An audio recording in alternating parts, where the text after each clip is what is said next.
அனைவருக்கும் வணக்கம்.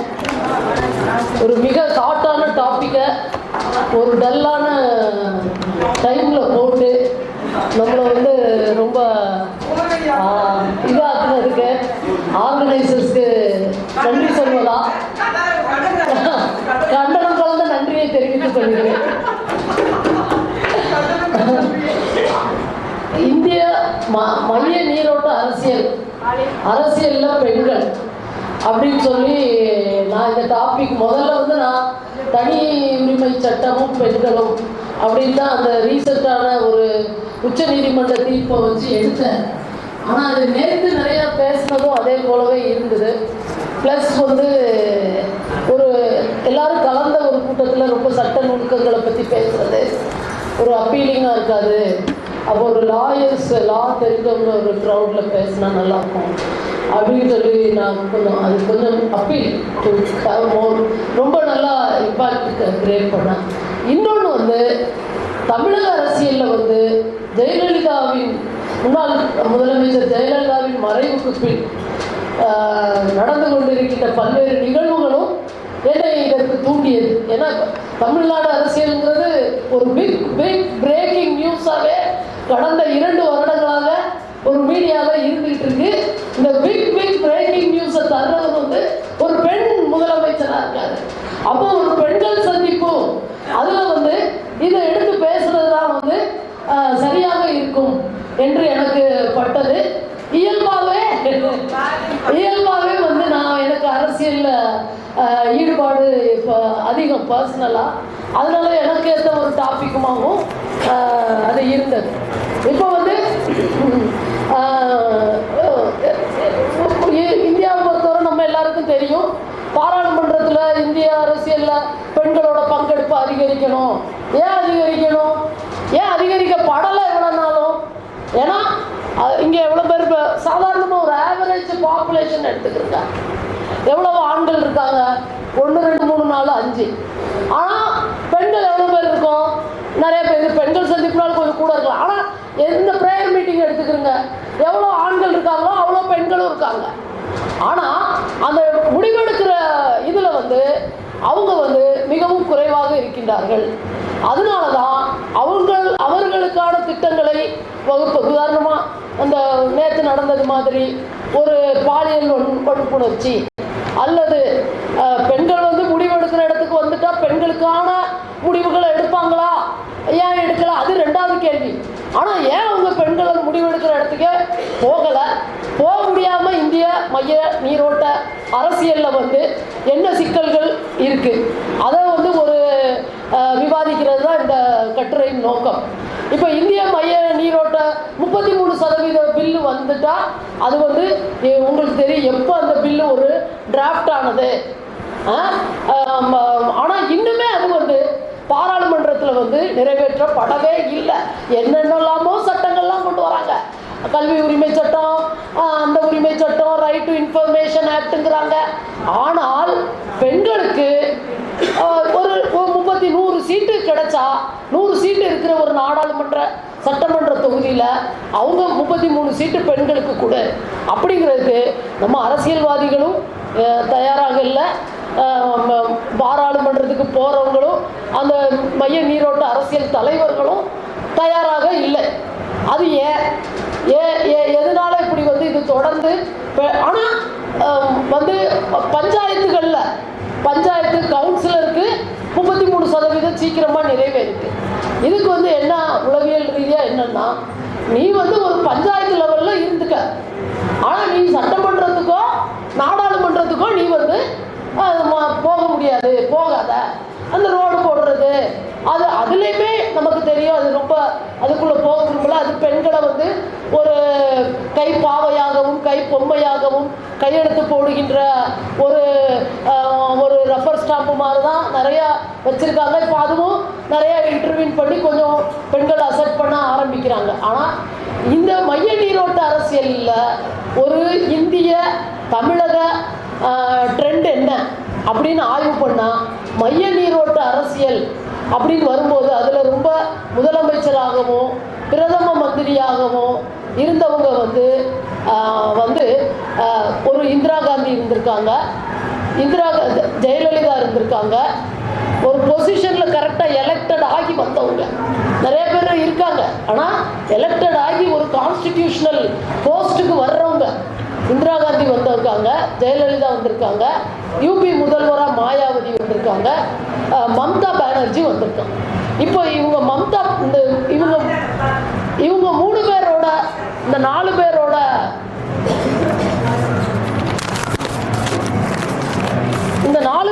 ஒரு இவங்களை தவிர ரொம்ப பெரிய அளவில் யாருமே பெரிய கான்ஸ்டிடியூஷனல் எம்பியா எம்எல்ஏவோ வந்திருக்காங்க. ஆனால் ஒரு பேசக்கூடிய அளவுக்கு, ஒரு நாட்டை ரூல் பண்ணக்கூடிய அளவுக்கு வந்த இந்த 4 பேர்கிட்டையும் ஒரு குறிப்பிட்ட ஒரு ட்ரெண்டு. முதல் 3 பேரை எடுத்துக்கிட்டாங்கன்னா அவங்க என்ன செய்கிறாங்கன்னா 3 பேர் திருமணம் ஆகாதவங்க, அல்லது இந்திரா காந்தி திருமணம் ஆகி சிங்கிள் உமனாக இருக்கிறவங்க. இந்தியன் இது எதை ஒட்டி இந்த ஆய்வு வருதுன்னா, இந்தியன் மேல் சைக்காலஜி அல்லது இந்தியாவில் உள்ள ஒரு சைக்காலஜி ஒரு குடும்பம் அப்படி ஒரு எப்படின்னா ஒரு அக்ரெசிவ், இவங்க எல்லாருமே என்ன அப்படின்னு சொன்னால் ஒரு ஆர்டினரி விமனாக இருக்க மாட்டாங்க. இப்போ ஜெயலலிதாவை பற்றி கூட எல்லாம் என்ன விமர்சனம் அப்படி சொல்கிறாங்க அப்படின்னு சொன்னால், அவங்க ஒரு ஆம்பளை மாதிரி ரூல் பண்ணாங்க. இந்திரா காந்தியை பார்த்தீங்கன்னா அவங்க ஒரு ஆம்பளை, அப்பா நேருக்கு அடுத்தபடியாக ஒரு ஆண் தன்மையோட அந்த ஆணாதான் இருந்தாங்க. ஜெயலலிதா அவங்க எல்லாரையும் எல்லா ஆம்பளைங்களையும் 45 டிகிரி குடிச்சாதான் அவங்க முன்னாடி நிற்க முடியும். கார் டயரை வணங்கணும், அப்பனா தான் அவங்களுக்கு சீட்டு கிடைக்கும். ஜெயலலிதா அம்மா போகிற கார் டயர் கும்பிட்டாதான், அம்மா பார்த்து கூட கும்பிடக்கூடாது. என்ன என் பார்க்குற என்னைய தேவையில்லாம கார் டயரை பாரு, நீ இங்கே என்ன வேலை உனக்கு, பார்வை என் மேலே என்னைய முறைக்கிறியா அப்படின்னு தோட்டத்தில் அடி விழுந்துரும். அதனால லைட்டாக பார்த்தும் பார்க்காத அம்மா இப்படியே கும்பிட்டுட்டு போயிடணும். அப்படின்னா தான் அடுத்த நாடாளுமன்றத்தில் பார்லிமெண்ட்டில் சீட்டு கிடைக்கும். மாயாவதியும் எங்களுக்கு யூபியை பற்றி நேராக தெரியுது என்ன எப்படி இருக்கு. மாயாவதியை பற்றியும் சேம் ட்ரெண்டை சொல்கிறாங்க. அவங்க எல்லா பியூரோக்ராட்ஸையும் முழங்கால் கூட வைப்பாங்க. அவங்க எல்லாருமே அவங்கள்ட்ட ரொம்ப கை கட்டி நிற்கணும். அவங்க விரும்பினவங்க, அவங்களுக்கு இதானவங்கள தான் மினிஸ்டர்ஸாவோ சீஃப் செக்ரட்டரியாவோ இருக்க முடியும். அவங்கள ப்ளீஸ் பண்ணாதவங்க யாரும் இது பண்ண முடியலை. அவங்க டயரை வணங்கினதெல்லாம் நாங்கள் பார்க்கல, ஏன்னா நாங்கள் இங்கே தமிழ்நாட்டில் இருக்கிறதுனால. இந்திரா காந்தியை பற்றியும் யாருமே நின்று பேச முடியாது. அவங்க ஒரு கோட்டரி ஒரு சின்ன குரூப் வச்சுருப்பாங்க, அவங்கள தான் அவங்க டிஸ்கஷனுக்கு கூப்பிடுவாங்க. அதனால இவங்க எல்லாருமே ஒரு அக்ரெசிவ் மேல் டெண்டன்சியை எக்ஸ்பிரஸ் பண்ணுற ஒரு பெண்கள் தான் இந்திய மைய நீரோட்ட அரசியலில் ஒரு பெரிய நிர்வாகத்தன்மை கொண்டவங்களாக இருக்க முடியுது. அப்போ இன்னொன்று இவங்க எல்லாருக்கும் இப்போ நான் எனக்கு ஒரு ஆசை இருக்குது, தமிழ்நாட்டோட முதலமைச்சராக நம்ம ஆகணும், ஒரு அரசியல் கட்சிக்கு தலைவர் ஆகணும். ஆனால் என்னை யாரும் ஏற்றுக்குவாங்களா? நீங்கள் ஓட்டு போடுவீங்களா? எனக்கு ஓட்டு போடுவீங்களா? போட மாட்டீங்க. ஜெயலலிதா மாதிரி அவ்வளோ பேரையும் குடிஞ்சு நீ டயரை பார்த்து கும்பிட வைக்கிற, உனக்கு ஆம்பளைங்களை விரல விட்டு ஆட்டுற தன்மை இருக்கா? அம்மா காலில் விழுற மாதிரி நீ அந்த ஒரு அக்ரெசிவ்னஸ் அது இருந்தால் தான் மைய நீரோட்ட அரசியல். இப்போ நானே ஒரு கட்சி தொடங்கலான்னு இருக்கேன், ஜூன் மாதம் தொடங்க போகிறேன். அது எல்லாம் ஏற்பாடெல்லாம் பண்ணிட்டு இருக்கேன். அதில் யார் சேருவாங்க, நான் வெற்றி பெறுவேனா தோல்வி பெறுவேனா டெபாசிட் வாங்குவேனான்லாம் தெரியாது. அதுக்கு நானே தலைவியாக இருந்துக்குவேன். நான் சொல்கிறது மைய நீரோட்ட அரசியலில் உள்ள பெண் தலைவர்களை பற்றி. அப்போ இவங்க என்ன செய்கிறாங்கன்னா, இவங்களோட 4 பேரோட ஒரு ஆய்வு. இந்த 3 பேர் என்ன செய்கிறாங்கன்னா, ஒரு இந்திரா காந்தியா ஒரு டைனாஸ்டியிலேருந்து வர்றாங்க, நேரு ஃபேமிலி, அவங்க தான் வர முடியுது. ஜெயலலிதா அவங்களுக்கு ஆல்ரெடி நடித்து ஒரு பாப்புலாரிட்டி இருக்குது. இப்போ ஜெயலலிதா கூட மனோரமா நடிக்கிறாங்க, மனோரமா வர முடியாது. அவங்க என்ன செய்கிறாங்கன்னா, ஜெயலலிதா எம்ஜிஆரை ஒரு மென்டாராக வச்சு தன்னோட இதாக வச்சு அவரோட இறப்பிற்கு பின் கூட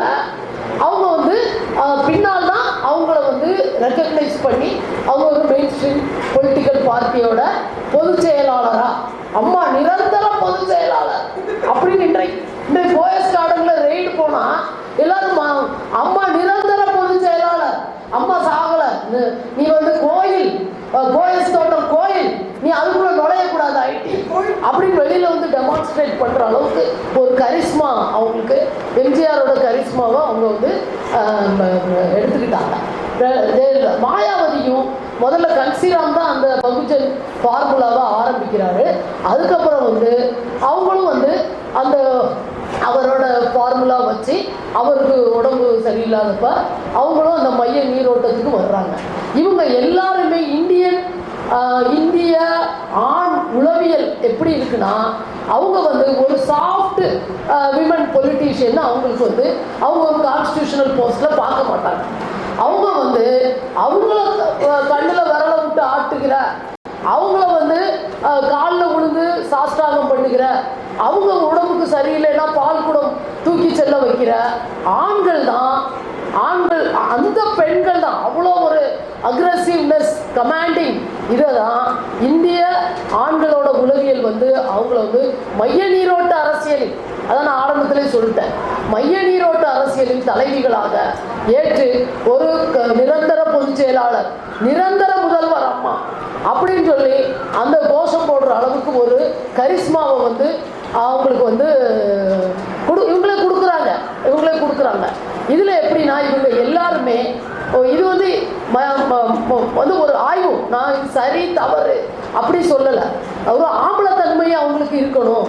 இதே குழந்தை குட்டியோட கணவரோட வர்றவங்களை வந்து அவங்க அந்த அளவுக்கு விரும்புறது கிடையாது. நிறையா பெண்கள் வந்து கணவர் குடும்பமா ஒரு இருக்கிறவங்களெல்லாம் அவங்க ஒரு பெரிய தங்களுக்கு ஒரு பெரிய தலைவராக, எப்பொழுது நிரந்தர முதல்வராக அப்படிலாம் அவங்க ஏற்றுக்கிறது கிடையாது.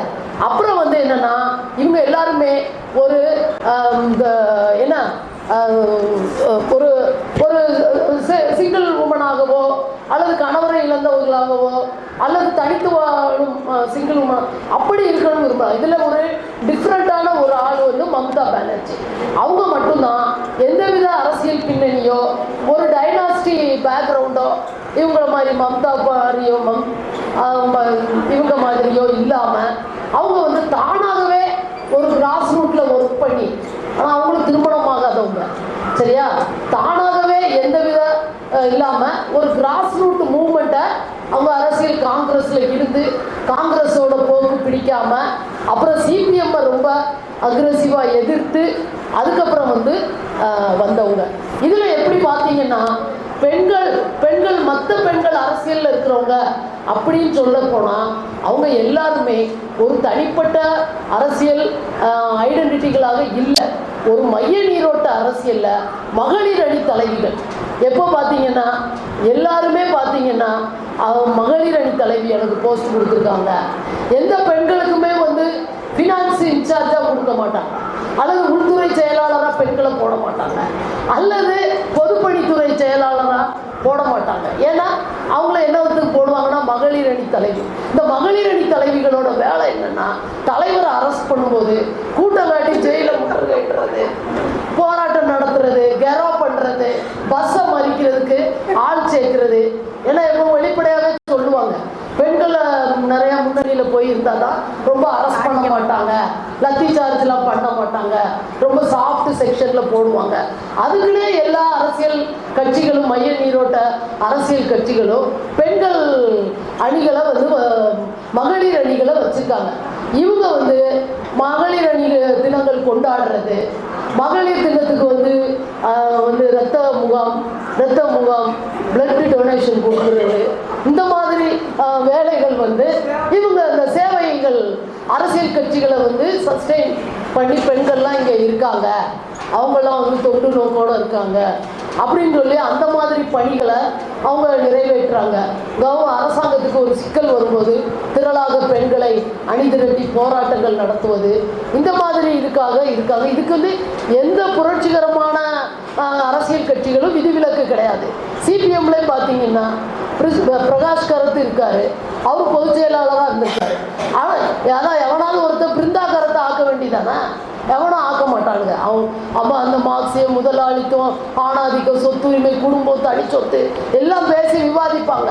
பிரகாஷ் கரத் வேண்டாம், பிருந்தா கரத்தை ஒரு கட்சியின் பொதுச் செயலாளராக ஆக்குவோம், இந்த விதத்தில் ஆக்குவோம் அப்படின்னு சொல்லி எந்த அரசியல் கட்சி ஒரு துணிவான முடிவெடுத்து நம்ம ஒரு அனலைஸ் பண்ணால் எந்த அரசியல் கட்சியிலையாவது ஒரு மாவட்ட செயலாளராக பெண்களை போட்டிருக்காங்களா? மைய நீரோட்ட அரசியல் கட்சிகள்.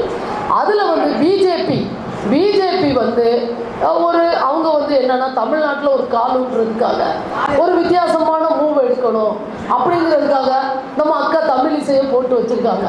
அவங்களுக்கு என்ன வேலைன்னா இந்த பிக் பிரேக்கிங் நியூஸ்ல நடக்கிற விவாதத்துக்கு, டிவி விவாதத்துக்கு பூரா அவங்க அப்பியர் ஆகி ஒரு தமிழ் அக்கா நல்லா தமிழ் பேசுறாங்க, கையை வைத்து நல்லா பேசுறாங்க, அதனால பிஜேபி சீக்கிரம் தமிழ்நாட்டு அரசியலுக்கு கொண்டு வந்துடலாம் அப்படின்னு சொல்லி பிஜேபியோட அந்த ஒரு துணிவான ஒரு முடிவை நம்ம பாராட்ட தான் செய்யணும். அதற்கு பின்னால அவங்களுக்கு வந்து தமிழ்நாட்டில் அவங்க வந்து சில ஜாதிகளை வந்து பேசலாம் செய்ய வேண்டியிருக்கு. அவங்க வந்து ஒரு மிகவும் பிற்படுத்தப்பட்ட ஒரு சமூகத்தை சேர்ந்தவங்க. அப்படிப்பட்ட ஒரு பெண்ணை நாங்கள் வந்து ஒரு மாநில செயலாளராக இதுவரைக்கும் எந்த மம்தா பானர்ஜி இருக்காங்க, ஜெயலலிதா இருக்காங்க. ஆனால் நீங்கள் பார்த்தீங்கன்னா அந்த பெண்கள் மைய நீரோட்ட அரசியலில் கான்ஸ்டிடியூஷனல் ஒரு போஸ்டில் இருக்கிறவங்க அவங்களுக்கு செகண்ட் லெவலில் யாரையுமே பெண்களை ப்ரொமோட் பண்ண மாட்டாங்க. அதுவும் இப்போ சசி அவங்க இருக்காங்கன்னா சசி வந்து அவங்களுக்கு பின்னாடி இருந்து மற்ற அவங்க அந்த வேலை தான் தவிர பின்னாடி இருந்து முடிவுகள் எடுக்கிறது அதுவே தவிர ஜெயலலிதா நிரந்தர முதல்வர், நிரந்தர பொதுச் செயலாளர், அப்போ ஒரு துணை பொதுச் செயலாளர், இணை பொதுச் செயலாளர் அல்லது அதுக்கு அடுத்த போஸ்ட்ல எதுலையுமே வந்து பெண்கள் கொண்டு வர மாட்டாங்க. தங்களோட ஒரு இருப்புக்கு, அரசியல் இருப்புக்கு ஒரு பெரிய த்ரெட்டா பெண்களை ஒரு பார்க்குற மம்தா கூட எல்லாம் ஆண்களாக தான் போவாங்க. இது வரைக்கும் மம்தா பானர்ஜி கூட நான் ஒரு பெண் தலைவியை கூட பார்த்ததில்லை. அவர் பேர் என்ன இப்போ கூட இதானார்ல, அவர் இவர் ஓபரா என்னமோ ஒரு அந்த ஒரு ஆங்கிலோ இண்டியன் நேம், அவர் எல்லாருமே பார்த்தீங்கன்னா முன்னணியில் இருக்கிற எம்பிக்கள், எம்எல்ஏக்கள் அல்லது டெசிஷன் மேக்கிங்கில் அவங்களுக்கு இருக்கிறவங்க எல்லாருமே ஆண் தலைவர்கள், ஆண்களாக தான் வச்சுருப்பாங்க. அப்புறம் வந்து இன்னொன்று வந்து என்ன அவங்க பார்க்குறாங்க அப்படின்னா அது வந்து நமக்கு வந்து இதாக இருக்குது. ஆனால் சொல்லாமலும் இருக்க முடியல. மம்தா பானர்ஜியை தவிர இவங்க ஒரு 3 பேர். அதுக்கப்புறம் சோனியா அவங்க கட்சிக்கு ஒரு தலைவியாக வந்தாங்க. பிஎம்மாக வர்றதுக்கு முன்னாடி அவங்க ஒரு ஃபாரினர் அப்படிங்கிற காரணத்தை காட்டி இந்துத்துவ கட்சிகள் இது பண்ணதுனால அவங்களால வர முடியலை. இருந்தாலும் அவங்க வந்து ஒரு நிழல் பிரதமராக இருக்காங்க. மன்மோகன் சிங்கை முடிவெடுக்க விடாமல் அவங்க ஒரு நிழல் பிரதமர் தான் எல்லாம் செய்கிறாங்க. அவங்களுமே அவங்கள ஈஸியாக யாருமே அப்ரோச் பண்ண முடியாது அப்படி மாதிரி தான் சொல்கிறாங்க. இதுக்கு வந்து இதில் வந்து ஒரு பெரிய ஒரு இந்திய சமூக ஒரு ஆண் சார்ந்த ஒரு உளவியல் பெண்களை வந்து தங்களுக்கு அப்போ இந்த 33% இடஒதுக்கீடு எப்படி நடைமுறைப்படுத்துறது அப்படின்லாம் பார்லிமெண்ட்டில் டிஸ்கஷன் வரும்போது வந்து ஒருத்தர் 100ல் 33 ஒதுக்குனா அந்த 33 சீட்டுக்கு உள்ள ஆண் எம்எல்ஏக்கள், எம்பிக்கள் அவங்க வந்து அடுத்தாப்புல அவங்க அரசியல் வாழ்க்கையே அஸ்தமிச்சிடும். அந்த ஒரே காரணத்துக்கு அப்போ அவங்க என்ன செய்வாங்க? இவங்க ரொம்ப நாளாக அரசியலில் இருந்திருக்காங்க. வந்தது அதை தவிர அவங்களுக்கு அரசியல் லூட்டிங், அதோட கொஞ்சம் கரப்ஷன், இதை தவிர வேற இன்னொன்று வந்து இப்படி பெண்களை வந்து ஒரு மறைமுகமாக ஒரு தலைவராக வைத்துக்கொண்டு இவங்க வந்து இப்படி இருக்கிறது வந்து ஒரு ஜனநாயக ரீதியான ஒரு கவர்னன்ஸை வந்து தடை பண்ணுது. அதோட கரப்ஷனுக்கும் வந்து ஒரு வழிவகுக்குது. இப்போ ஜெயலலிதா வச்சுக்கோங்களேன், அவங்க வந்து என்னன்னா நிறைய பேர் வந்துட்டா ஒரு ஒரு சட்டசபை பாராளுமன்றம் எல்லாம் கேள்வி கேட்குறவங்க வந்துட்டாங்கன்னா ஒரு லூட்டிங் பண்ண முடியாது. இவங்க இந்திரா காந்தியும் சரி, இவங்களும் சரி மம்தா பானர்ஜியை தவிர ஒரு 4 பேருமே ஊழல் குற்றச்சாட்டுக்கு பெரிய அளவில் வந்து ஆளாயிருக்காங்க. ஏன் நான் இதை சொல்ல விரும்புகிறேன் அப்படின்னு சொன்னால், பெண்கள் அரசியலுக்கு வர்றோம் அப்படின்னு சொல்லி நம்ம வந்து எல்லாருமே விரும்பும்போது இந்த மாதிரி ஃபேக்டர்ஸை வந்து கணக்கில் எடுத்துக்கணும். இந்த மாதிரி ஒரு அரசியல் கட்சிகளோட பேட்டர்ன் இப்படி இருக்கிறப்ப, அல்லது இந்திய மைய நீரோட்ட அரசியலில் ஒரு பெண் இப்படி இருக்கிறப்ப, ஒரு சாஃப்டாக எங்களுக்கு ஒரு 33% இடஒதுக்கீடு கொடுங்க, ஆணும் பெண்ணும் சமம் அப்படிங்கிற ஒரு சாஃப்ட் ஸ்லோகனை பேசுகிறவங்க வந்து, சமத்துவமாக பேசுகிறவங்க வந்து இந்த மைய நீரோட்ட அரசியலில் ஒரு முக்கியமான முடிவெடுக்கிற தன்மைகளுக்கு போக முடியாதுங்கிற மாதிரி ஒரு இந்திய மைய நீரோட்ட அரசியல் ஆய்வு வந்து ஒரு சுட்டி காட்டுது. ஆமாம், பெண்கள் எல்லாம் சம்பளம் நம்ம வந்து இங்கே வந்து ஒரு விவாதம் பண்ணி ஒரு பேப்பர் ப்ரெசன்ட் பண்ணி புத்தகம் வெளியிடணும், அவ்வளோதான். ஆனால் மைய நீரோட்ட அரசியலில் நீ போகணுமா, நீ அக்ரெசிவாக உன்னோட இதை டெமான்ஸ்ட்ரேட் பண்ண, அங்கே அந்த வெட்டு குத்து காட்டி கொடுத்தல், துரோகம் இழைத்தல், லஞ்ச ஊழல் எல்லாமே நீ வந்து ஒரு பண்ண உன்னால் முடியுமா அப்படின்னு இந்திய அரசியல், மைய நீரோட்ட அரசியல், ஒரு பெண் அரசியலில் பெண்கள் வர வேண்டும் என்று விரும்புகிற ஒரு பெண்ணை பார்த்து கேள்வி கேட்குது, வெள்ளி நகையாடுது. இந்திய மைய நீரோட்ட அரசியல்ங்கிறது இதுதான். இது வந்து சாதாரண ஒரு எளிமையான பெண்ணியம், எளிமையான சமத்துவம், அந்த இதுக்கு வந்து இங்கே வேலை கிடையாது. இதில் இவ்வளோ பணம் விளையாடுது, அந்த பணம் வந்து விளையாட உன்னால் முடியுமா, அதுக்கேற்ற மாதிரி துரோகங்கள், அதுக்கேற்ற மாதிரி கேஸ் போடுவாங்க, நீ வந்து போயிட்டு உள்ளே வர முடியுமா, இந்த மாதிரி ஒரு கேள்விகளை தான் இந்திய மைய நீரோட்ட அரசியல், பெண்களும் அரசியலும் என்ற ஒரு இதில் வந்து எல்லாருக்குமே முன்வைக்குது. இப்போ நான் அரசியலுக்கு நீங்கள் வரணும் விரும்புனீங்கன்னா நமக்கு வந்து கையில் வந்து ஒரு இப்போ இனிஷியலாக கேஷு, அப்போ அரசியலுக்கு வந்துட்டா நிறைய சம்பாதிச்சிடலாம் எல்லாரும் சொல்கிறாங்க, அது வந்துடலாம். ஆனால் கையில் வந்து ஒரு எலெக்ஷனில் நிற்கணும்னா கண்டிப்பாக ஒரு 5 கோடியாவது கையில் வச்சிருக்கணும் அப்படின்னு இந்திய அரசியல் வந்து ஒரு டிமாண்ட் பண்ணுறதுக்கான நான் வந்து ஜனநாயக ரீதியாக முடிவுகள் எடுப்பேன், நான் மக்களுக்காக பாலிசி பண்ணுவேன், தாழ்த்தப்பட்ட மக்களுக்கு நிலம் கொடுப்பேன், மீனவர்களுக்கு வந்து உரிமைகளை மீட்டு கொடுப்பேன், விவசாயிகளுக்கு வந்து அவங்க உழுற நிலத்தை அவங்களுக்கே கொடுத்துருவேன், விவசாயி அப்படிலாம் நான் ஒரு ஜெனுவினான டிமாண்டு, எனக்குள்ள ஆசைகள் கனவுகள் இருந்தாலும் இந்திய மைய நீரோட்டம் டிமாண்ட்ஸ் மணி, கரப்ஷன் அண்ட் தில்முள்ளு.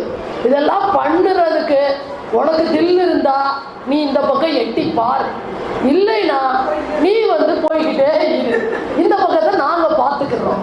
அந்த டிமாண்ட் பண்ணுற அந்த சவாலை பெண்கள் இயக்கங்கள், பெண்கள் குழுக்கள், ஊழல் எப்படி சந்திக்க போகிறது, சமாளிக்க போகிறது என்ற கேள்வியோடு என்னுடைய சிற்றுரை இன்னும் நிறையா இருக்குது. அதுக்குள்ளே நீங்கள் வந்து இது பண்ணுங்க, நான் அதுக்குள்ளே இதெல்லாம் அதே மாதிரி இதில் வந்து ஒரு ரிலிஜன் சம்மந்தப்பட்ட இதுவும் இருக்குது. ரிலிஜன் என்ன அப்படின்னு சொன்னாங்கன்னா, இப்போ ஆண்கள் எந்த மாதிரி பெண் தெய்வங்கள் அப்படின்னு யாருன்னு சொன்னா, பெண் தெய்வம் யாரெல்லாம் இருக்கா சொல்லுங்க. மாரியம்மா, காளியாத்தா, பார்வதி, உமா சொல்லுவோமா? சொல்ல மாட்டோம். அந்த அக்ரெசிவா சாராயத்தை வெட்டி கடா வெட்டு, பஞ்சத்தை விரட்டுவாளா காளியாத்தா, அம்மைய போக்குவாளா, டெங்கு காய்ச்சல ஒழிக்கிற காளியாத்தா யாரு? அவளைதான் தெய்வம்னு இந்திய சைக்காலஜி ஏத்துக்கிறது. அம்மா பார்வதி நீங்க செங்க ஒழிங்க அப்படின்னு வேப்படையோட அவனால் அங்க போய் ஆடுவாடா? ஆட மாட்டோம். ஏன் காளியாத்தா அப்படின்னு மஞ்சள் துணியை கட்டிட்டு வேப்படையா ஆட்டினா தான் அவனுக்கு சாமி கும்பிட்ட மாதிரி இருக்குது, இல்லையா? அட சும்மா போடி போவோம் அப்படின்னா போய் அந்த மாதிரி ஒரு அக்ரெசிவ்னஸ விரும்புறாங்க பெண்கள் இடத்துல. அந்த அக்ரெசிவ்னஸ் இருக்கிறவங்க தான் இந்திய மைய நீரோட்ட அரசியல்ல ஜெயிக்க முடியும். சாதாரணமாக வந்து சாதாரண இது பேசுகிறவங்களுக்கு வந்து நீ போய்கிட்டே இரு, இல்லை நீ ஒரு கவுன்சிலராக இருந்து ஒரு ரோடை போட்டுக்க, நீ வந்து பார்லிமெண்ட்டுக்கோ நாடாளுமன்றத்துக்கோ வரணும்னு நீ விரும்பாத, நீ வந்து ஊடகத்தில் ஒரு பேப்பர் பிரசன்ட் பண்ணு, நீ ஆனால் நான் வந்து நாடாளுமன்றத்தில் நிற்கும் போது நஞ்சியை கூப்பிடுவேன் கேம்பெயினுக்கு. அதனால வந்து அந்த மாதிரி ஒரு பெண்களும் அரசியலுக்கு வர்ற பெண்களுக்கான நடைமுறை மைய நீரோட்ட அரசியலில் நடைமுறை சிக்கல்கள் என்ன, அதை பெண்கள் இயக்கங்கள் எப்படி கையாள போகிறோம், அப்படி வர்ற பெண்களுக்கு நாம் தரும் ஆதரவு என்ன, அவங்கள வந்து அப்போதான் நீ பெண்களுக்கு அந்த பிரச்சனை இருக்குது இந்த பிரச்சனை இருக்குது அப்படின்னு சொல்லும்போது அந்த பெண்கள் பிரச்சனைகளை வந்து மெயின் ஸ்ட்ரீம் பண்ணுறதுக்கு பெண்கள் பொலிட்டீஷியன்ஸ் வேணும். பெண்கள் பிரச்சனைகளை மட்டுமல்ல, இதில் வந்து இன்னொன்றும் ஒரு மாற்று, இதுக்கான மாற்று என்ன அப்படின்னு சொல்லும்போது இதுக்கான ஒரு மிகப்பெரிய பெண் அரசியல் தலைவராக சமீபத்தில் 27 ஆண்டுகள் போல சிறையிலிருந்து வந்தவங்க வந்து பர்மாவில் உள்ள அந்த ஆங் சுகி, அவங்க வந்து ஒரு வித்தியாசமான பெண். அவங்க வந்து அப்பாட்ட இருந்து தான் அவங்களுக்கு அரசியல் வருது, இருந்தாலும் அவங்க வந்து எல்லாரும் மேலேயும் வந்து லூட்டிங்கோ கரப்ஷனோ இல்லாமல் தன்னோட நாட்டில் வந்து இராணுவம் வெளியேற வேண்டும் என்பதற்காக 22 ஆண்டுகள் சிறையில் இருந்து அந்த சிறையிலையும் அவங்க வந்து காட்டின ஒரு அந்த வீரம், ஒரு தனித்துவம் இப்போ அவங்கள வந்து ஒரு பெரிய அரசியல் தலைவியாக உருவாக்கி இருக்கிறது.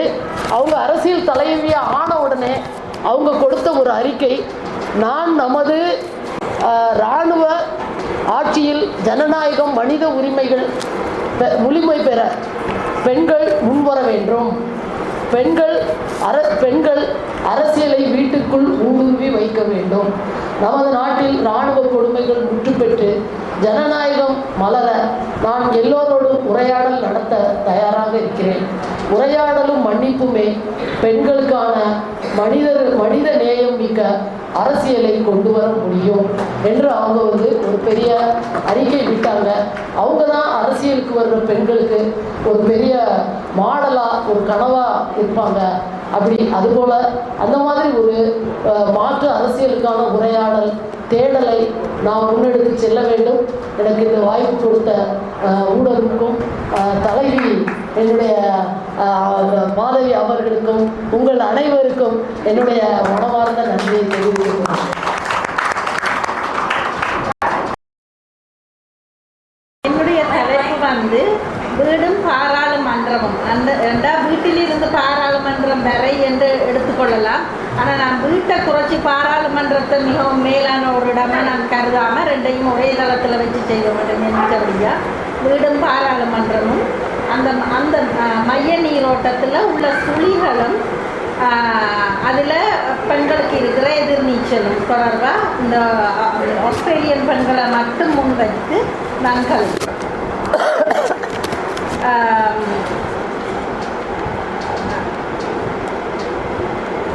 குடும்ப அழகிட இருப்பிடமாக செயல்படுற வீடும் நாடளாவிய ரீதியில் மக்களால் தேர்ந்தெடுக்கப்பட்ட பிரதிநிதிகள் மையமான பாராளுமன்றமும் அது வந்து அந்த ஆட்சியிட இருப்பிடம் அப்படியான ஒரு இடமும் இந்த ஆஸ்திரேலியன் பெண்களுக்கு நான் குறிப்பாக மத்தியதர வர்க்க பெண்களை தான் குறிப்பாக எடுத்து பார்த்துருக்கிறேன். அவங்களுக்கு எவ்வளவு வன்முறை நிறைஞ்ச இடங்களாக இந்த வீடும் பாராளுமன்றமும் இருக்கின்றனன்றதுக்கு ஒரு 4 உதாரணங்கள் நான் தான் மிகவும் அண்மையில் நடந்த உதாரணங்கள். அதுக்கு முதல் நாங்கள் வந்து நினைச்சிருக்கலாம் இந்த ஆஸ்திரேலியா வந்து அபிவிருத்தி அடைந்த ஒரு நாடு. இந்த அபிவிருத்தி அடைந்த நாடுகளில் வந்து பெண்கள் மிகவும் சுதந்திரமாக உலா வருகிறார்கள். அவர்கள் சகல பெண்கள்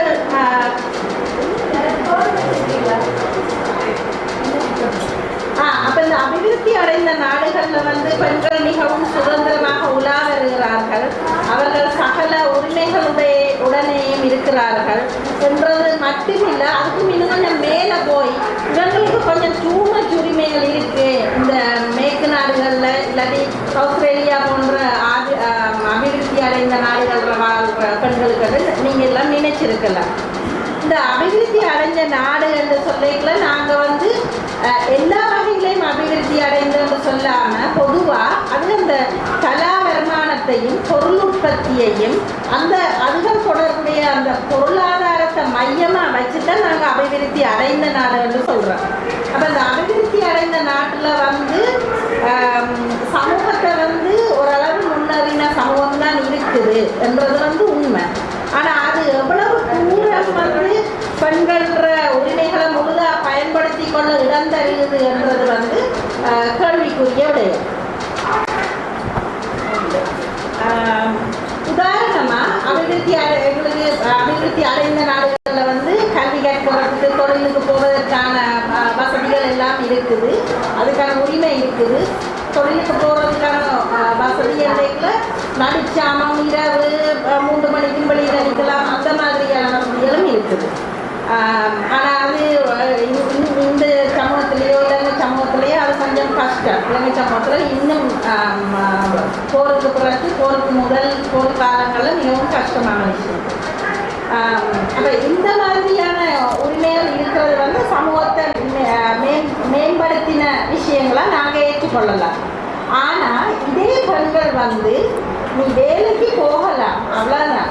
நீ இந்த தொழில் முன்னேற்றத்துக்கான வழிகளில் வந்து நம்ம ஈடுபடுத்தி கொண்டு கரியர், மேற்படிப்பு, பதவி உயர்வுகள் என்று தொடர்ச்சியாக எங்களால் முன்னோக்கி போக முடிகிறதா? தொடர்ச்சியாக அப்படியான வாய்ப்புகள் வரும்போது இப்போ நீங்கள் ஒரு லெவலில் மேலே போகலாம், 2வது லெவலில் போகலாம், ஆனால் அடுத்த லெவலில் பிறகு போயிக்கல. அப்படியான வாய்ப்புகள் உங்களுக்கு கிடைக்கல. யார் அதால் பாதிக்கப்படுறா? உடனே சொல்லுவாங்க நீங்கள் குடும்பத்தை பார்த்துக்கொள்ளணும், குழந்தைன்ற கல்வியை பார்க்கணும், அவங்களோட உடல் நலம், மனநலம், வீட்டு நலத்தை பார்த்துக்கொள்ளணும், குடும்பத்தை பார்த்துக்கொள்ளணும் முதலாவது என்ற விஷயங்களை முன்வச்சு யாருடைய முன்னேற்றம் வந்து தடப்படுது?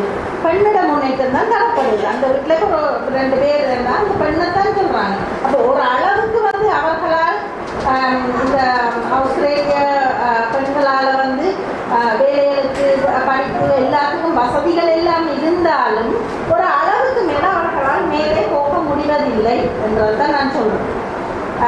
இந்த நிலையில் வந்து மிகவும் குறைவான பெண்கள் தான் தலைமைத்துவ குழுக்கள், இப்போ ஒரு போர்டு மெம்பர்ஸாக இருக்கிறது, இல்லாட்டி சிஇஓஸாக இருக்கிறது, அல்லது பெரிய அதான் சீனியர் எக்ஸிக்யூட்டிவ் கமிட்டிஸில் இருக்கிறது, இந்த நிர்வாக இதில் டிசிஷன்ஸை மேக் பண்ணுறது, அந்த மாதிரி இடங்களில் வந்து மிக குறைவான பெண்கள் தான் இருக்கிறாங்க.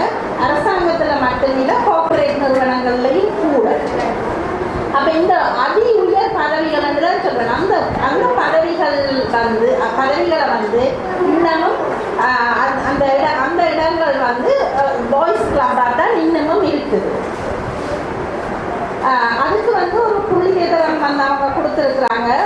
Australian council of trade unions அவங்க வந்து அவங்களும் இந்த ஆஸ்திரேலியன் பியூரோ ஆஃப் ஸ்டாட்டிஸ்டிக்ஸும் சேர்ந்து எடுத்த புள்ளி விவரத்தின்படி ஒன்லி 24 வீதமான பெண்கள் தான் போர்ட் டிரெக்டர்ஸாவோ சீஃப் எக்ஸிக்யூட்டிவாவோ இருக்கிறாங்க என்று சொல்லி அப்படி ஒரு புள்ளி விவரத்தை தந்திருக்கிறாங்க. அப்போ இது இன்னும் கணக்கு புள்ளி விவரங்கள் இருக்குது. நான் அதில் உங்களுக்கு போக விரும்பவில்லை. இன்னொரு ஒரு கொட்டேஷன் அவங்க மட்டும் அவங்க இன்னொரு பாயிண்ட் வந்து சொல்கிறாங்க. மென் ஏர்ன் $26,000 கூட ஒரு வருஷத்துக்கு $26,000 வந்து கூட, பெண்ணை விட கூட ஏர்ன் பண்ணுறாங்க. எந்த பதவி என்றாலும் எந்த தொழில் என்றாலும் சரி என்று சொல்லி அதையும் அவங்க குறிச்சிருக்கிறாங்க. இது யார் அதை செய்திருக்கிறாங்கன்னா workplace gender equality agency வந்து அந்த சில ரெக்கமெண்டேஷன்ஸில் அதுவும் உண்டு. அவங்க சொல்லியிருக்கிறாங்க இப்படியான பிரச்சனைகள் இருக்குண்டு. அப்போ அவங்க சொல்கிறாங்களே $26,000 வித்தியாசம், இந்த 2 சம ஊதியம் இல்லைன்னு அவங்க சொல்கிறாங்க தானே. அப்போ அதுக்கு அதுக்கு வந்து அவங்க சொல்கிறாங்க, நீங்கள் மேனேஜராக இருந்தாலும் சரி, சயின்டிஸ்டாக இருந்தாலும் சரி, புச்சராக இருந்தாலும் சரி, பேக்கர் ஓ ஈவனாக டிவி ப்ரெசன்டர் எப்படி இருந்தாலும் சரி, தேர் இஸ் அ ஜெண்டர் பேக்கர் அந்த தட் இஸ் ஃபேவரிங் மென்னு சொல்லி அவங்க சொல்கிறாங்க. இப்படியான அப்போ ஆனால் நாங்கள் வெளியில் எப்படி பார்க்குறோம், எல்லா பெண்களும் வேலைக்கு போகிறாங்க, எல்லா பெண்களும் இரவில் வெளியில் போகக்கூடியதாக இருக்குது, வரக்கூடியதாக இருக்குது, படிக்கக்கூடியதாக இருக்குது, எல்லா உரிமையும் இருக்குது என்ற இதுதான் ஒரு மேல் தட்டில் தெரியுது எல்லாம். ஆனால் அதுக்கு அடியில் உள்ள விஷயங்கள் இப்படி இருக்குது. இப்படி கண்ணுக்கு தெரியாத கட்டைகளை, ஆளுமைகளை மழுங்கடித்தலை சமூகம், இந்த ஆஸ்திரேலிய சமூகம் வந்து பெண்களுக்கு இழைக்கும் எதிர் செயல்பாடுகளாகத்தான் நாங்கள் பார்க்கக்கூடியதாக இருக்குது. அதைத்தான் இந்த புள்ளி விவரங்கள் சொல்லுது. அப்போ இது வந்து பொதுவான ஒரு சமூகத்தில் உள்ள பொதுவான ஒரு நிலையை பற்றி நாங்கள் பார்த்தோம். இனி வந்து நான் வந்து 4 சின்ன உதாரணங்களை தாரன். ஒன்று வந்து மீடியாவில் இதை பேக்கப் பண்ணுறதா 4 உதாரணங்கள் தாரன். ஒரு உதாரணம் வந்து மீடியாவில் இருந்து. அப்போ மீடியாவில் இருந்து ஒன்று வந்து ஆஸ்திரேலியன் ஃபர்ஸ்ட் பிரைம் மினிஸ்டர் பெண்ணாக இருந்த ஜூலியா கில்லார்ட் என்றவங்களை பற்றி, அடுத்தது 2 வந்து குடும்பத்தில் உள்ள ஒரு வெள்ளை பெண்ணை பற்றியும் ஒரு யெமென் பெண்ணை பற்றியும், அவங்க ஆஸ்திரேலியாவில் வந்து என்ன மாதிரி போய் செட்டில் பண்ணின ஒரு பெண். அப்போ இந்த 4 பேரையும் நாங்கள் எடுத்து பார்க்குறோம்னா, முதலாவது அந்த மீடியா பெண்ணை பற்றி பார்க்கல, அவங்களோட பேர் லீசா வில்கின்சன் சொல்லி அவங்களோட பேர். அவங்க வந்து 10 வருஷங்களாக வந்து சேனல் 9 என்ற டிவி சேனலில் வேலை செய்து வராங்க. அந்த சேனல் 9 முகமே அவங்க தான் அந்த டுடே ஷோவில் இருப்பாங்க. அப்போ அவங்களும் அவங்களோட பார்ட்னருண்ட அந்த வேலை பார்ட்னர் அவர் பால் ஸ்டெஃபனோவிக் வந்து, அப்போ அவங்க 2 பேரும் தான் அதில் இருந்தாங்க. இருந்தால் அவங்களுக்கு அந்த கான்ட்ராக்ட் முடிஞ்சு புதுசாக கான்ட்ராக்ட் ரினியூ பண்ணிக்கல அவங்க கேள்விப்பட்டிருக்கிறாங்க, தனக்கும் அந்த காலுக்கும் சம்பளம் வந்து மிகவும் வித்தியாசம் உண்டு. அவங்களுக்கு வந்து $1.1 மில்லியன் ஒரு வருஷத்துக்கு, அவருக்கு வந்து 2 மில்லியன் ஒரு வருஷத்துக்கு. அப்போ அவங்களுக்கு அது தெரிய வந்த உடனே அவங்க சொல்லியிருக்கிறாங்க, ஏன் நாங்கள் 2 பேருமே ஒரே தொழிலை செய்கிறோம், உங்களோட ஜாப் டிஸ்கிரிப்ஷன் வந்து அதே ஜாப் டிஸ்கிரிப்ஷனில் தான் நாங்கள் 2 பேரும் வேலைக்கு எடுபட்ட நாங்கள் வேலை செய்கிற மனுத்தியாளங்களும் அதே என்று சொல்லி அவங்க பேசியிருக்கிறாங்க.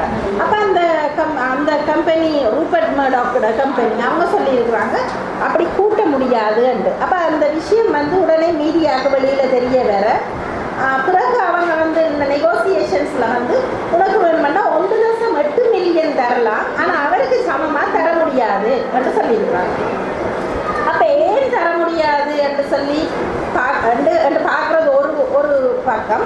2வது பக்கம் வந்து லீசா வில்கின்சன் திறமைக்கும் அவங்களோட அனுபவத்துக்கும்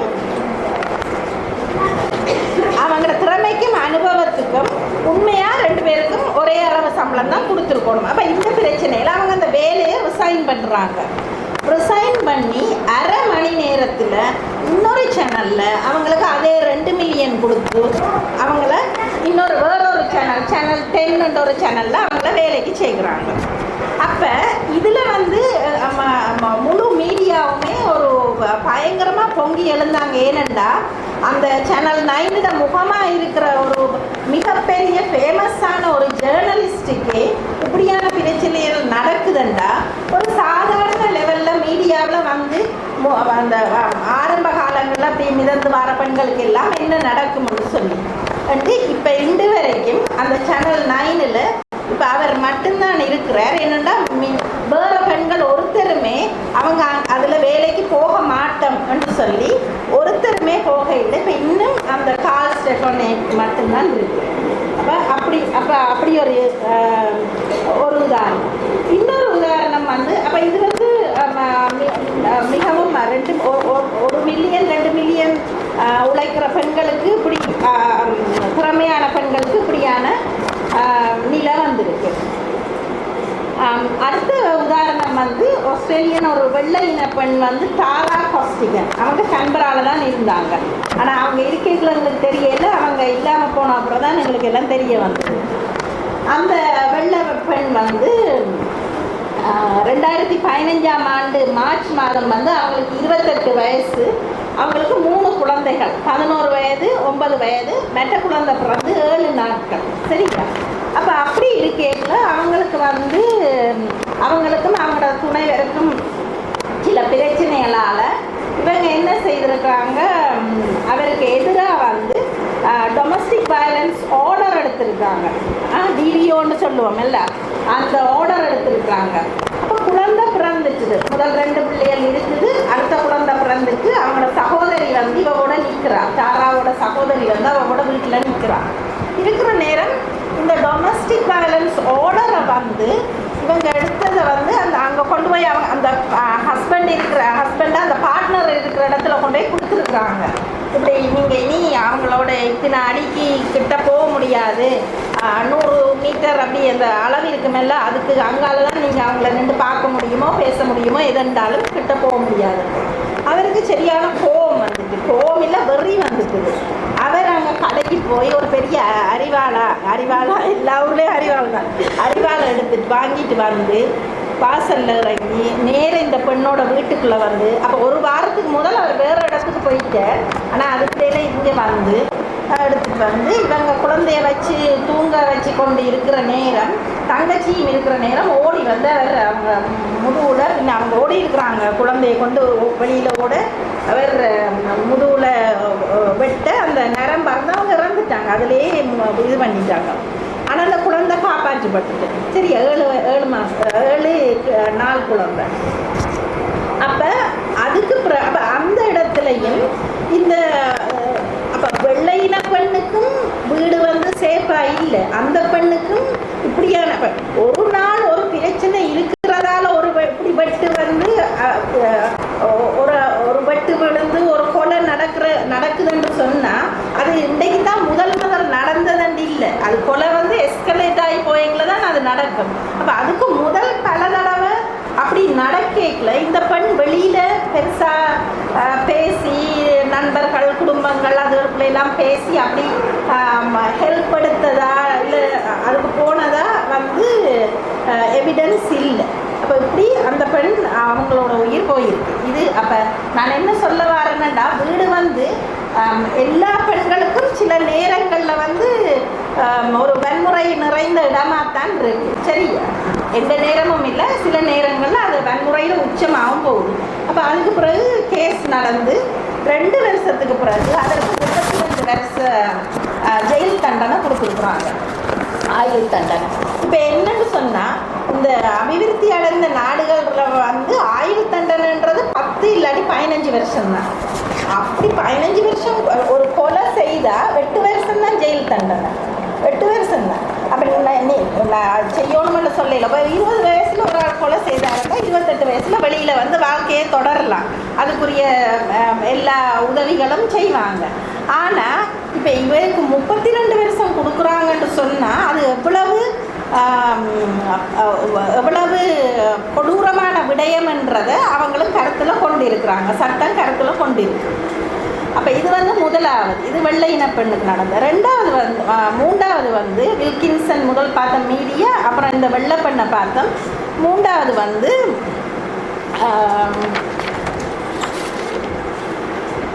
சபா என்று சொல்லி ஒரு எமை நாட்டு பெண். எங்களை மாரி பள்ளின கலாச்சார நாடுன்றபடியாக எங்களை மாரி வேறு நாடுகள்லேருந்து போய் அவங்களும் செட்டில் பண்ணின ஒரு பெண். அவங்களும் அவங்களோட பார்ட்னரும் அவங்களுக்கும் 3 குழந்தைகள்.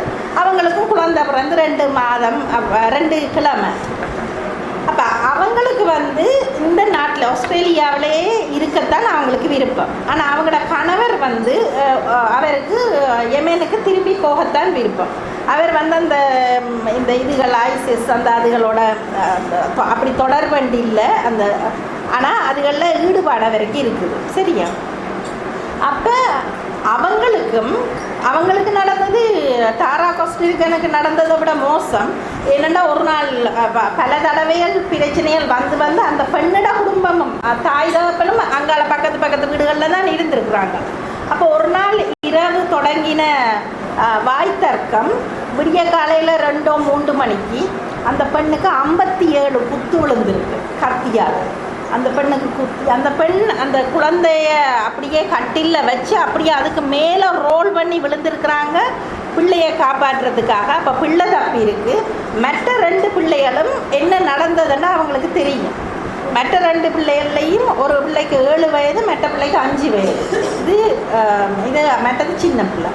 அப்போ அந்த மூத்த பிள்ளைக்கு அவங்களுக்கு என்னென்னு தெரியும். அப்போ அதுலேருந்து வர ட்ரோமா அந்த பிள்ளைக்கு வாழ்நாள் முழுக்க இருக்க போகுது. அப்போ இப்படியான பின் விளைவுகள் வேறு விளைவுகளும் இருக்குது. இது நேரடியான இது அந்த பெண் இறந்துட்டாங்க. அப்போ அவங்களுக்குமே அந்த அவங்களோட பார்ட்னருக்குமே கிட்டத்தட்ட நான் நினைக்கிறேன் மஜீத் அவருக்கு 28 வருஷ சிறை தண்டனை கொடுத்துருக்கு. அப்போ ஒரு பல்லின கலாச்சார இதுவும் கன்பரால தான் நடந்தது. அப்போ அதில் ஒரு கன்பரால அப்படி நடக்கிறதில்லை. நான் ஏன் அந்த கன்பரால நடந்தது என்று திருப்பி சொல்கிறேன்னா, கன்பரா தான் இந்த சீட் ஆஃப் பார்லிமெண்ட் வந்து கன்பரால தான் இருக்குது. அப்போ முடிவெடுக்கிற அந்த ஆட்சி, அந்த பொலிசியல் சட்டங்கள், முடிவெடுக்கிற இதுகள் எல்லாம் கன்பரால இருக்கத்தக்கதா அங்கேயே அந்த பெண்களுக்கு இப்படியான நிலைமைகள் இருக்குது, இப்படியான முடிவுகள் வந்திருக்குது. அதை விட சோஷியல் ஸ்ட்ரக்சர், அவங்களுக்கு தங்குறதுக்கு இடங்கள், நிறைய ஷெல்டர்ஸ், நிறைய உதவிகள் இருந்தும் இந்த பெண்கள் வந்து அதை பெருசாக ரீச் பண்ண இல்லை. அது ஒரு பெரிய பிரச்சனை. அப்போ இது வந்து குடும்பங்களில் உள்ள எக்ஸாம்பிளும் மீடியாவில் உள்ள எக்ஸாம்பிளையும் பார்த்தோம். இனி வந்து நாங்கள் ஆஸ்திரேலியாவோட முதலாவது பெண் பிரைம் மினிஸ்டரை பற்றி பார்ப்போம். ஆஸ்திரேலியாவில் முதல் பெண் பிரதம மந்திரி வந்து 2010ஆம் ஆண்டு ஜூன் மாதம் தெரிவு செய்யப்பட்டாங்க. அவங்களோட காலம் வந்து 3 வருஷம்தான் அவங்களால இருக்க முடிஞ்சுது, தாக்கு பிடிக்க முடிஞ்சுது. அப்போ 13 ஜூனோட அவங்க போயிட்டாங்க. அப்போ அவங்க வந்து அவங்களோட பேக்ரவுண்டு வந்து ஒரு ஐரிஷ் பேக்ரவுண்டு, அப்படியான குடும்பத்தை சேர்ந்து வந்தவங்க. அப்போ நல்ல சிவப்பாக இருக்கும், நல்ல அவங்க ஒரு பப்ளிக் ஸ்கூலில் படித்து முன்னுக்கு வந்த ஒரு பெண். லேபர் மூமெண்ட்டில் சின்ன வயதுலேருந்தே இருந்து அதுக்குள்ளால் வெளிவந்த ஒரு பெண். சரிதானே? அப்போ அவ்வளவு ஒரு கிராஸ் ரூட் மூமெண்ட்டில் இருந்து அவங்களோட பப்ளிக் ஸ்கூல் படிப்பு எல்லாம் சாதாரணமான ஒரு குடும்பத்தில் இருந்து வந்த ஒரு ஒர்க்கிங் கிளாஸ் குடும்பத்தில் இருந்து வந்த ஒரு பெண்ணால் அவங்க அவ்வளவு கட்டித்தனம் இருந்தும் அவங்களால 3 வருஷத்துக்கு மேலே தாக்கு பிடிக்க முடியலை. ஏன்னு சொன்னால் அவங்க பிரைம் மினிஸ்டராக வர்றதுக்கு முதல் அவங்க துணை பிரைம் மினிஸ்டராக இருப்பாங்க தானே. அவங்க அப்படி இருக்கேங்களோ அவங்களுக்கு வரவேற்புண்டா அவ்வளவு அமோக வரவேற்பு. ஏன்னா நீங்கள் துணையாக தானே இருக்கிறீங்க. அப்போ அவ்வளவு அமோக வரவேற்பு, பேப்பர் மீடியா எதுவுமே. அப்போ எல்லாத்துலேயுமே அவங்களுக்கு பயங்கர வரவேற்பு. அப்போ ஒரு டெலிகேஷனை லீட் பண்ணின என்ன, ஒரு நெகோசியேஷனுக்கு போனேன் என்ன, சைனாவுக்கு போனேன் என்ன, எங்கே போனாலும் அவங்க தான் போய் எல்லா முடிவுகளை எடுக்கிறது, விஷயங்களை பேசுகிறது. அந்த அந்த அந்த அந்த பிரைம் மினிஸ்டர் வந்து இருந்தார், ஆனால் இவங்க தான் முழுக்க செய்தாங்கன்றது எல்லாருக்கும் தெரியும். அப்போ கொஞ்ச நாள் போக அதை எப்படி அவங்க பதவிக்கு வந்தாங்கன்றதை இது பண்ணி போட்டு நாங்கள் அந்த சுருக்கமாக முடிக்கணும். அப்போ அவங்க பிரைம் மினிஸ்டராக வந்த நேரம் வந்ததில் இருந்து ஆளுங்கட்சி, எதிர்கட்சி, மீடியா 3மே அவங்களுக்கு எதிராக திரும்பிச்சுது. அவங்களோட கொஞ்சம் சப்போர்ட்டர்ஸை தவிர இவங்க எல்லாமே எப்படி அவங்களுக்கு எதிராக திரும்ப முடியுது. அப்போ அவங்க ஒரு பெண்ணுன்றதாலையா? அதனால தான் அப்படித்தான் ஆளுங்கட்சி, அவங்க ஆளுற கட்சியே அவங்களுக்கு எதிராக திரும்பிச்சுது. அப்போ என்னென்னு சில விஷயங்களை பார்ப்போம். அப்போ அவங்க அரசியலுக்கு வந்த நேரம் அவங்களோட லெகசியாக அவங்க இப்போ ஒவ்வொருத்தர் சொல்லுவாங்கல்ல, இப்போ எம்ஜிஆரோட லெகசி இது, அப்படி ஒவ்வொரு லெகசி இருக்குன்னு தானே. அப்படியான லெகசி மாதிரி இவங்க வந்து இந்த டிசேபிள்டு ஆட்களுக்காக அவங்க வந்து பல திட்டங்களை கொண்டு வந்தாங்க. அப்போ அது வந்து அவங்களோட லெகசி. பிறகு இந்த என்வாயன்மெண்ட்டை என்வாயன்மெண்ட்டை காக்கணும், என்வாயன்மெண்ட் நம்மளோட சூழலியலுக்காக வேண்டி அவங்க கார்பன் டேக்ஸ் ஒன்று கொண்டு வந்தாங்க.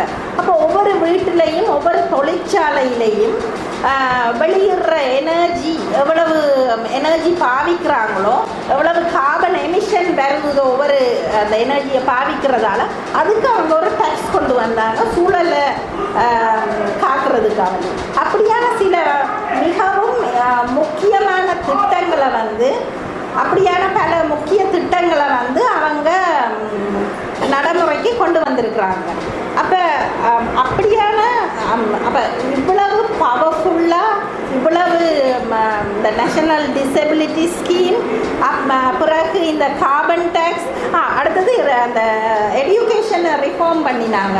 அவங்க என்ன சொன்னாங்கன்னா, எனக்கு இந்த கல்வி தான் என்னுடைய வாழ்க்கையில் வந்து மிகப்பெரிய மாற்றத்தை ஏற்படுத்தின ஒன்று. அதனால் எல்லா பப்ளிக் ஸ்கூல்ஸுக்கும் அவங்க வந்து அந்த ஃபண்டிங் எல்லாம் கூட்டி மிகவும் வந்து பப்ளிக் ஸ்கூல்ஸை ப்ரைவேட் ஸ்கூல்ஸை விட நான் நல்லா ஆக்கி காட்டுவேன்னு சொல்லி அப்படியான வேலைகளும் கணக்க செய்திருந்தாங்க. அப்போ இப்படியெல்லாம் செய்து கொண்டிருந்து கேட்கல என்ன நடக்குமென்னா, அவங்கள வந்து ஒரு சூனியக்காரியாக ஒரு என்னது கார்ட்டூன் வரைஞ்சி இப்படி ஒரு மூக்கும் ஒரு தும்புக்கட்டையில் ஒரு பெண் இருந்து கொண்டு பறக்கிற மாதிரியும் அப்படியெல்லாம் வரைஞ்சி போகிற சிவப்பு தலையோடு இருக்கிற மாதிரியும் அப்படியெல்லாம் செய்து டிச் த விச் என்றெல்லாம் ஒரு பெரிய கேம்பெயினே நடந்தது. அப்போ எனக்கெல்லாம் விலங்கையில் இவ்வளவு ஸ்மார்ட்டான பொம்பளை, இவ்வளவு ஒரு கரப்ஷன் அது இது எதுவுமே இல்லாத ஒரு அரசியல்வாதி, இவ்வளவு கட்டிக்காரி, அப்படி இருக்கைகளை என்னது இவங்களுக்கு பிடிக்கல, நாட்டுக்கு இவ்வளவு நல்லது செய்கிறாங்க, ஏன் இவங்களுக்கு எல்லாம் பிடிக்கலன்னு அது கொஞ்சம் யோசிச்சு கொண்டே இருந்தேன். பிறகு வந்து அவங்களோட பேர் வந்து ஜூலியா தானே. அப்போ இவங்கெல்லாம் கேலி பண்ணைக்குள்ள ஜூலாயன்னு சொல்லுவாங்க, எல்லாம் ஏஆர் ஜூலியா. அது ஒரு ஆம்பளையோட பேர் மாதிரியும் போட்டு ஜூலியா அந்த மாதிரி ஆம்பளையோட பேர் மாதிரியும் போட்டு, ஏன்னா அவங்க ரொம்ப ஸ்ட்ராங்கான ஆள், ஸ்ட்ராங். அப்போ அந்த இப்போ இவங்க ரஜினி பேசைக்குள்ள கூட சொன்னாங்களே, அவங்க வந்து சில ஆண்டன்மைகளை கொண்டு இருக்கிற அவங்களால தான் இந்த இதுகளை என்று நாங்கள் நினைக்கிறோமே இல்லை. அப்போ அந்த மாதிரி தன்மையில் இவங்களும் கொண்டிருந்தாங்க. அடுத்தது அவங்களோட இப்போ உடுப்பு போட்டிருந்தாங்கன்னா, இப்போ மற்ற அரசியல்வாதிகளுக்கெல்லாம் என்னத்தை போட்டு வந்தாண்டே தெரியாது, வந்தார் பேசினார், நல்லா பேசினார், போயிட்டாரு. ஆனால் இந்த முதலாவது பெண் பிரதம மந்திரிக்கு என்ன ஓவர் கோட் போட்டாங்க, அவங்களோட தலைமுடி வெட்டு அப்படி, அவளோட பாய் ஃப்ரெண்டு செலெக்ஷன் அப்படி, இவனை போய் யாராவது பாய் ஃப்ரெண்டாக அவளை ப்ரைம் மினிஸ்டராக இருக்கிறா, இப்படியான ஒருத்தனை பாய் ஃப்ரெண்டாக வச்சிருப்பாவா என்ற அந்த மாதிரியான இது, அவளோட நட, அவளுக்கு குழந்தை இல்லை, அவளோட குடும்ப வாழ்வு, அவளோட பழைய வாழ்க்கை, 25 வருஷத்துக்கு முந்தின வாழ்க்கை, அந்த மாதிரியான இதுகளை எல்லாம் சும்மா தூந்து பிடிச்சி. அப்போ இது வந்து எப்போவுமே பெண்களுக்கு தான் நடக்கிறது. ஏன் இன்றைக்கு சிவப்பு ஜாக்கெட் போட்டிருக்காங்க, ஏன் தலைமை இன்றைக்கு இவ்வளத்துக்கு வெட்டி இருக்கிறாங்க, இப்படி விட்டுருக்கலாம் தானே, இதெல்லாம் ஒரு பிரச்சனையா இல்லை. அப்போ இப்படி அந்த தேவையில்லாத விஷயங்களை எல்லாம் எல்லாத்தையும் அப்போ நான் நினைக்கிறேன், அது எங்களோட சமூகங்களில் மட்டும் இல்லை, அந்த சமூகத்துக்குள்ள வெள்ள சமூகம் நாங்கள் நினைக்கிறோம் அவங்க எல்லாம் அபிவிருத்தி அடைஞ்ச நாடுகளில் வந்து அவங்க எல்லாம் கொஞ்சம் பொலிஷ்டாக திங்க் பண்ணுவாங்க, எல்லாம் ஒன்று போல தான் இருக்குது. அதே நேரம் எல்லாத்துக்கும் மேலால் ஒன்று வந்தது, இந்த பொலிட்டீஷியன்ஸை கேலி பண்ணி ஒரு மெனு இருக்குல்ல, நம்ம கடைக்கு மெனு தருவாங்கள்ல, ஒரு மெனு ஒன்று தயாரிச்சிருந்தாங்க. அப்போ பல ஆண் அரசியல்வாதிகளையும் போட்டு இவங்களையும் போட்டிருந்தாங்க. இவங்களுக்கு போட்டிருந்த அந்த அடமொழிகளோ அந்த வரிகள் வந்து மிகவும் கேவலமானது. அதை அந்த மெனூட அந்த துண்டை மட்டும் சொல்கிறேன். அந்த ஜூலியா கில்லார்டோட மெனூட பேர் வந்து மொரக்கன் குயில்ன்றது ஒரு சின்ன பறவை. அந்த இல்லை குயில்ன்று தான், அது குயில் வேறொரு பறவை சின்ன. அப்போ ஜூலியா கில்லார்ட் கென்டக்கி ஃப்ரைடு குயில், சரியா? அப்போ கென்டக்கி ஃப்ரைடு சிக்கன் இருக்குல்ல, அது மாதிரி இது கென்டக்கி ஃப்ரைடு குயில். அது எப்படியான குயிலண்டா, அதுக்கு small fries, huge thighs, big red box, இப்படி மெனுவில் போட்டு அவங்கள போட்டுருவாங்க. பாருங்கள் அதை எவ்வளவு கேவலமான லெவலுக்கு அது போயிருக்கண்டு. அதே நேரம் நான் 2 ஆண்களுக்கு போட்ட 2 ஆண் அரசியல்வாதிகளுக்கு போட்ட இதையும் நான் எடுத்திருக்கிறேன். வெயின் ஸ்வான் அண்டு பழைய நிதி அமைச்சர் அவருக்கு போட்டிருக்கிறாங்க ஸ்வான் கிராஸ், புல்லு மாதிரி அந்த மாதிரி. பட் இன்னொருத்தர் சைமன் கிரீனுக்கு வந்து சைமன் கிரீன் போலன், நம்ம ரவை அந்த போலன் மாதிரி. அப்போ அவங்களுக்கெல்லாம் அப்படி போடுற நீங்கள் ஏன் இந்த பெண் அரசியல்வாதி ஆஸ்திரேலியாவில் முதலாவது பிரைம் மினிஸ்டருக்கு நேர்த்த கெதிய இதுதான். அப்புறம் அவங்க 3 வருஷத்தால் அவங்க வேலையை ரிசைன் பண்ணிவிட்டு அவங்க விட்டுட்டு போனாங்க. அப்போ ஒரு அரசியல்வாதி, மிகவும் திறமைமிக்க அரசியல்வாதியை கூட அந்த சமூகம் வந்து நீங்கள் இவங்க சொன்ன மாதிரி நீங்கள் வந்து இந்த அமைச்சர் பதவியில் இருக்கலாம். அப்போ இந்த முனிசிபாலிட்டியாக அந்த இதுகள்லேருந்து அடுத்த லெவலுக்கு போயிருக்காங்க. நீங்கள் அமைச்சர் பதவிகளில் இருக்கலாம், ஆனால் நீங்கள் ஒரு நாட்டோட தலைவராக இருக்க முடியாது 2-3 வருஷத்துக்கு மேலே. அந்த 3 வருஷத்துக்குள்ளேயும் அந்த அவ்வளவு பிரச்சனைகளுக்குள்ள அவங்க கொண்டு வந்த அமுல்படுத்தின அந்த ஸ்கீம்ஸ் வந்து மிகவும் என்ன மத்தியதர வர்க்க கீழ்த்தரத்தில் உள்ள மக்களுக்கு வந்து மிகவும் உதவியான திட்டங்கள் என்று சொல்லி இந்த சமூகம் எங்களோட சமூகங்களில் மட்டுமில்லை எல்லா சமூகங்கள்லையும் இந்த பிரச்சனைகள் இருக்குது. அதை எப்படி அதை எதிர்நீச்சல் அதுகளை பற்றி நான் கணக்க பேச விரும்பல. நான் இந்த விஷயங்களை மட்டும் சொல்லி முடிப்போம் என்று நினைக்கிறேன். நன்றி.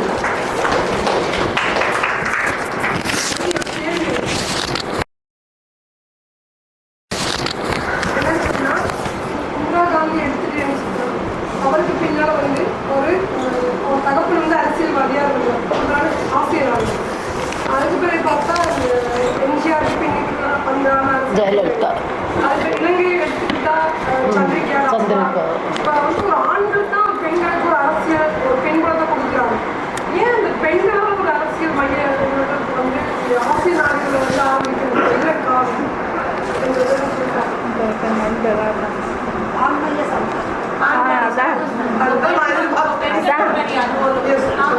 இப்போ நாங்கள் வந்து சிவகாமி அவங்க தலைமையில் நாங்கள் இப்போ பெண்கள் நிறைய பெண்கள் குரூப்லாம் சேர்ந்து ஒரு கலெக்டிவ் இனிஷியேட்டிவ் எடுத்தது நாங்கள் சிவகாமி, நான் இன்னும் 2-3 கிறிஸ்டி. அவங்க என்ன அமைப்பு கிறிஸ்டி ஒரு இது வச்சுருக்காங்கல்ல ஆரட்ஸ். இவங்க குட்டி ரேவதி இருந்தாங்க. குட்டி அந்த மெயின் இது முடிவு எடுக்கும்போது நாங்கள் எல்லாருமே இருந்தோம். அப்போ வந்து பெண்களுக்கான ஒரு அரசியல் கட்சி நான் சொல்கிறது மெயின் ஸ்ட்ரீம் பாலிட்டிக்ஸ் தான் நான் மீன் பண்ணுறேன். ஏன்னா நிறைய பெண்களுக்கான இயக்கங்கள் மற்றதெல்லாம் இருக்காங்க. பெண்களுக்கான ஒரு மைய நீரோட்ட அரசியல் கட்சி தேர்தல் அரசியலில் நிற்கணும், அதோட தலைவர்கள் வந்து பெண்களாக இருக்கணும் அப்படி மாதிரி ஆரம்பித்து என்னென்னா பெரிய மாநாடு மதுரையில் வந்து பெண்கள் கலை விழா முதல்ல மொபிலைசேஷன் ஒரு என்ட்ரி பாயிண்ட்டாக பெண்கள் கலை விழா நடத்துவோம் அப்படின்னு சொன்னால் பெரும் கூட்டம், ஏகப்பட்ட ஆமாம் அவங்களுக்கெல்லாம் விருது, பெண் கலைஞர்கள், பெண் எழுத்தாளர்கள், இவங்க எல்லாரையுமே நாங்கள் கௌரவிப்போம் அப்படின்னு சொல்லிட்டு அப்போ அவங்க எல்லாத்துக்கும் விருது கொடுத்தோம். பெண் எப்படி அடிமையானாலுங்கிறத எல்லா பெண்கள் கல்லூரியையும் கான்டாக்ட் பண்ணி எல்லாரையும் வர வச்சு ஒரு பெரிய கலை விழா நடத்தணும். சினிமாவில் இருக்கிற பெண் கலைஞர்கள்லாம் அதில் இது பண்ணாங்க. பெரிய மாநாடு நடந்து எல்லாரும் ரொம்ப எங்கள் மேலே பொறாமப்பட ஆரம்பிச்சிட்டாங்க. இவங்க ஒரு பெரிய சக்தியாக வந்துக்கிட்டு இருக்காங்க, எப்படி நம்ம இதாக போகுதுன்னு எல்லா கட்சியுமே பெண்கள் மாநாடு நடத்த ஆரம்பிச்சிட்டாங்க. தேமுதிக விஜயகாந்த் உடனே பெண்கள் மாநாடு அனௌன்ஸ் பண்ணிட்டாரு. அப்போ திமுக கனிமொழி நடத்திட்டாங்க. அப்புறம் வந்து இப்படி எல்லாருமே இந்த ஜெயலலிதா அஃப்கோர்ஸ் அவங்க அதெல்லாம் ஒரு டிரான்செண்டட் இது. அவங்க நான் ஜெயலலிதாவுக்கும் ஓட்டு போடுவாங்க. ரெட்டையிலருக்கு நான் மாநாடுலாம் நடத்தணும்னு தேவை கிடையாது அவங்களுக்கு. அந்த மாதிரி தான் அவங்க எப்போவுமே இருப்பாங்க. அதனால அவங்க இதை பார்த்துலாம் அவங்க அப்போ இது பண்ணலை. மற்ற கட்சிகள் எல்லாத்தையுமே எங்கள் மாநாடு ரொம்ப அசைச்சு பார்த்துருச்சு. அப்புறம் வந்து நாங்கள் நிறைய இந்த மாதிரி லேண்ட் ரைட்டு, அந்த மாதிரி இந்த ரேஷன் கடையை ரெகுலேட் பண்ணுறது, இந்த மாதிரி நிறைய பாலிசி லெவலில் கொண்டு வரணும் அப்படிலாம் முடிவு பண்ணினோம். ஆனால் 2வது அரசியல் மாநாடு திருச்சியில் நடத்தினோம். திருச்சியில் நடத்தினதுக்கப்புறம் ஒரு ஒரு பெண்களுக்குள்ள ஒரு வழக்கமான இதுதான் அந்த இதுக்கு என்ன 2 பொம்பளைங்க சேர்ந்து இருக்க முடியுமா நீங்க சொல்லுவீங்கல்ல? அப்படி கிடையாது. அதை ஒத்துக்கல. நான் இருந்தாலும் அதை ஒத்துக்கல. இருந்தாலும் காரணம் என்ன? காரணம் என்ன? காரணம்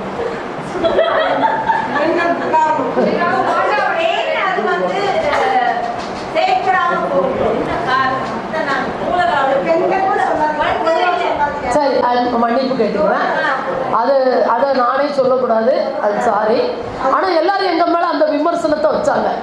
அது உடஞ்சதுக்கப்புறம் நாங்கள் சொன்னதெல்லாம் சரியாக போயிடுச்சா, சீக்கிரம் உடஞ்சிருச்சா அப்படின்னு எல்லாரும் எங்களை பார்த்து கொஞ்சம் ஏளனமாக பேசினாங்க. அதை நானே சொல்கிறது தப்பு. நான் நம்புகிற ஒரு கருத்தியலுக்கு எதிரான விஷயம். ஆனால் வந்து அதில் என்ன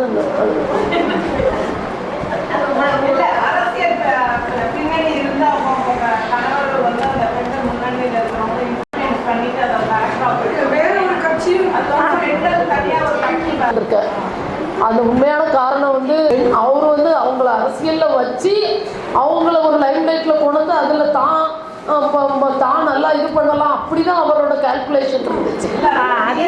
அதுதான் இருந்தது அவருக்கு. அவங்க வரக்கூடாதுன்னெலாம் கிடையாது. அவங்கள ப்ரெஸ் மீட்டுக்கு அனுப்புறது, அதை வச்சு தாங்கள் குடும்பம் இதாகிறது, அப்படிதான் அவரோட கால்குலேஷன் இருந்துச்சு. அது ஒரு மெயின் காரணம். அவங்க பின்னாடி உள்ள கணவர், குடும்பம், அதில் அவங்க காட்டின ஒரு அதை ப்ரொமோட் பண்ணி அவங்க ஒரு அரசியலில் இறக்கி விட்டு மேக்சிமம் அதில் கேபிட்டலைஸ் பண்ணணும்னு தான் அவரோட ஆசை. அதை அது நிறைவேறாமல் நாங்கள் பண்ணியிருக்கோம். அதுக்கு தான் நான் இன்றைக்கு வரைக்கும் எனக்கு அதில் ஒரு மாற்று கருத்து உண்டு. அப்போ வந்து நாங்கள் சிவகாமி எல்லாருமே ஒரு பக்கமாகவும், சிவகாமிகிட்ட கூட சொல்லுவேன்னா நம்ம வந்து அவங்க ஒரு உரையாடல் தொடர்ந்து நடத்தப்பட்டிருக்க வேண்டும்.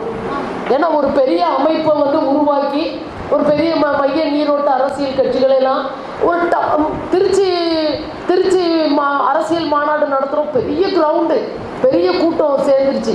அதுக்கப்புறம் அடுத்த நாளே வந்து பெண்கள் முன்னணி வந்து 2ஆக பிரிகிறது. அவங்க வந்து அந்த பேரை யார் வச்சுக்கிறது? இப்போ அதிமுக அந்த ரேஞ்சுக்கு போயிட்டோம். நாங்கள் அதிமுக அம்மா அணியா அந்த மைய நீரோட்ட எல்லா கேரக்டரும் வந்துட்டு எங்களுக்கும் 2 அணியாக உடஞ்சி பெண்கள் முன்னணி பேரை யார் வச்சுக்கிறதா அந்த மாதிரிலாம் பெரிய அளவில் போய் அப்புறம் வந்து அந்த மாதிரி இருந்தது. எனக்கு என்ன இதுனா ஒரு தொடர்ந்த ஒரு உரையாடல் அல்லது மற்றவங்க எல்லாரும் தலையிட்டு, உதாரணமாக நீங்கள் எல்லாரும் மற்றவங்க இங்கே தலையிட்டு அதை நம்ம ஒன்றுபடுத்த எங்களுக்கு ஆள் இல்லை. இல்லை அந்த டைமில் சொல்கிறேன்.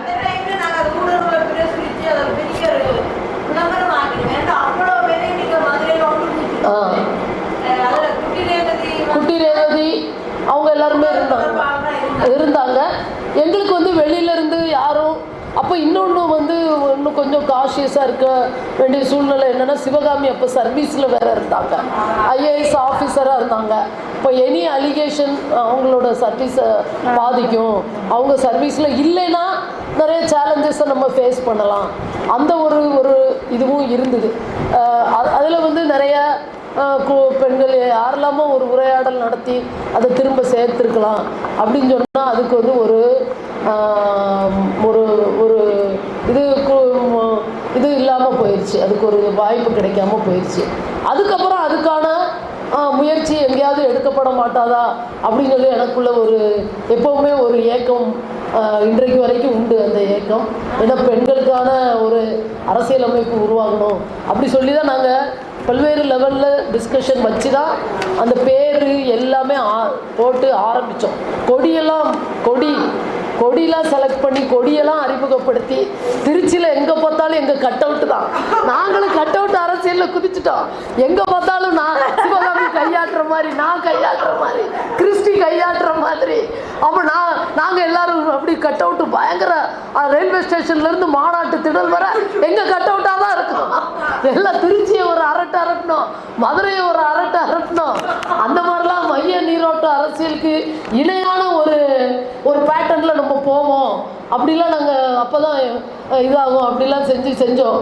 அதுக்கப்புறம் அந்த இதெல்லாம் பிளான் பண்ணி செஞ்சதுனால இன்னுமே எனக்கு அந்த வலி இருந்து கொண்டே இருக்கிறது. அதனால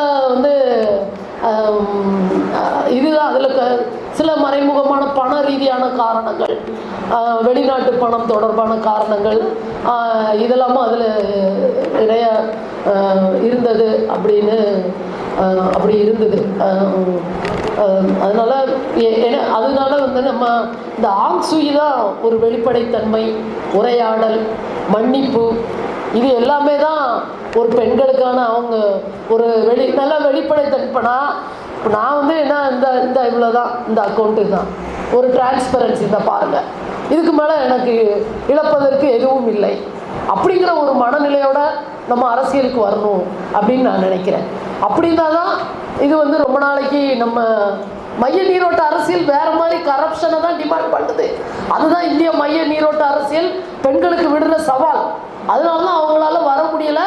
அதுக்கு ஈக்குவலாக ஆண்களுக்கு ஈக்குவலாக குத்துச்சண்டை பாக்ஸிங்கில் இருக்கிற பெண்கள் தான் அதில் கான்ஸ்டியூஷனல் போஸ்ட்டில் வர்றாங்க. ஆனால் நான் மாற்று அப்படின்னு சொல்லும்போது வெளிப்படைத்தன்மை, மன்னிப்பு, உரையாடல், இந்த மூணையும் அது மூணுமே அங்கே இல்லை எங்கள் பெண்கள் முன்னணியில். ஆரம்ப கட்டத்தில் இருந்தது, போக போக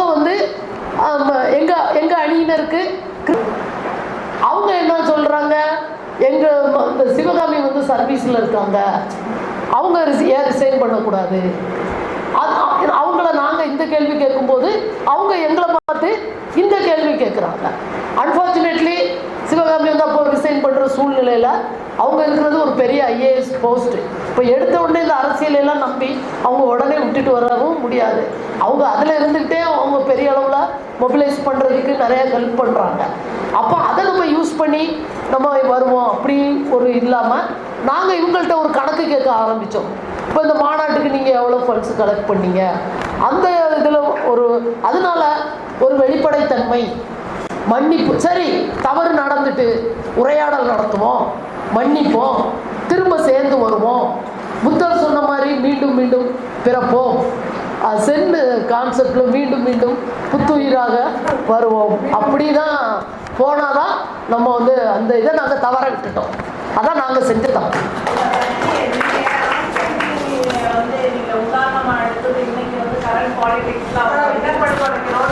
இருக்காங்க, நெகட்டிவ்லாம் நிறைய இருக்கு. முஸ்லிம்ஸை பூரா ரோஹிங்க இருக்காங்க, மிரட்டிடுறாங்க. ஆனால் பை அண்ட் லார்ஜ்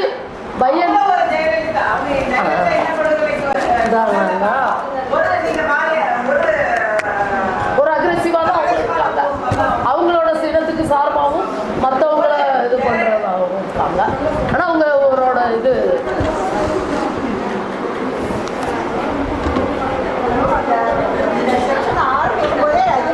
கண்டனத்தோட ஆரம்பிச்சாங்க.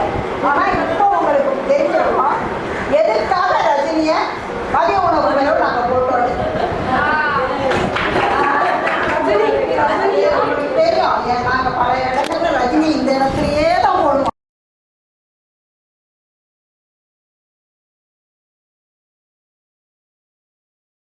சாவில் தமிழ் படித்து சாக வேண்டும், என் சாம்பலிலும் தமிழ் மணந்து வேக வேண்டும். எனதருமை தமிழன்னைக்கு சிறந்தாழ்த்தி சபை நடுவே வீற்றிருக்கும் உங்கள் அனைவருக்கும் எனது பணிவான வந்தனங்களை தெரிவித்துக் கொள்கின்றேன். மும்பை மட்டுமல்ல, எனக்கு அனைவருடைய முகமும் புதிதுதான். ஜாலினி அக்காவையும் ஆலியால் அக்கா அவர்களையும் நான் ஒரு இலக்கிய சந்திப்பில் சந்தித்திருக்கின்றேன். ஆதலால் என்னை பற்றிய ஒரு சிறு அறிமுகத்தோடு என்னுடைய தலைப்பிற்குள் நுழையலாம் என எண்ணுகின்றேன். எனக்கு சிறு வயதிலேயே நான் விரும்பும் பெரியார், 20ஆம் நூற்றாண்டின் தலை சிறந்த கவிஞன் பாரதி என்ற தலைப்பிலே என்னுடைய அப்பா எனக்கு பேச்சுக்களை எழுதி தந்திருக்கின்றார்.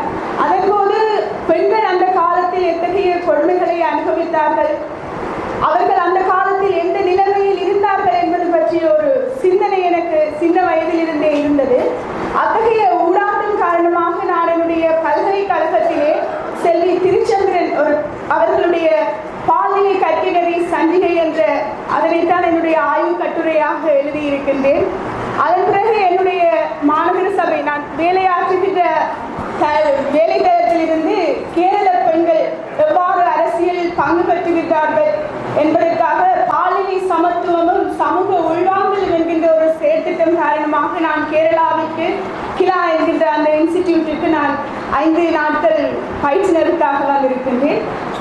இவை எல்லாம் இருக்கின்ற பொழுதும் நான் இங்கே ஊடகத்தை நான் ரஞ்சியக்கா அவர்களை பற்றி ஒரு சில வார்த்தைகள் சொல்லியே ஆக வேண்டும்.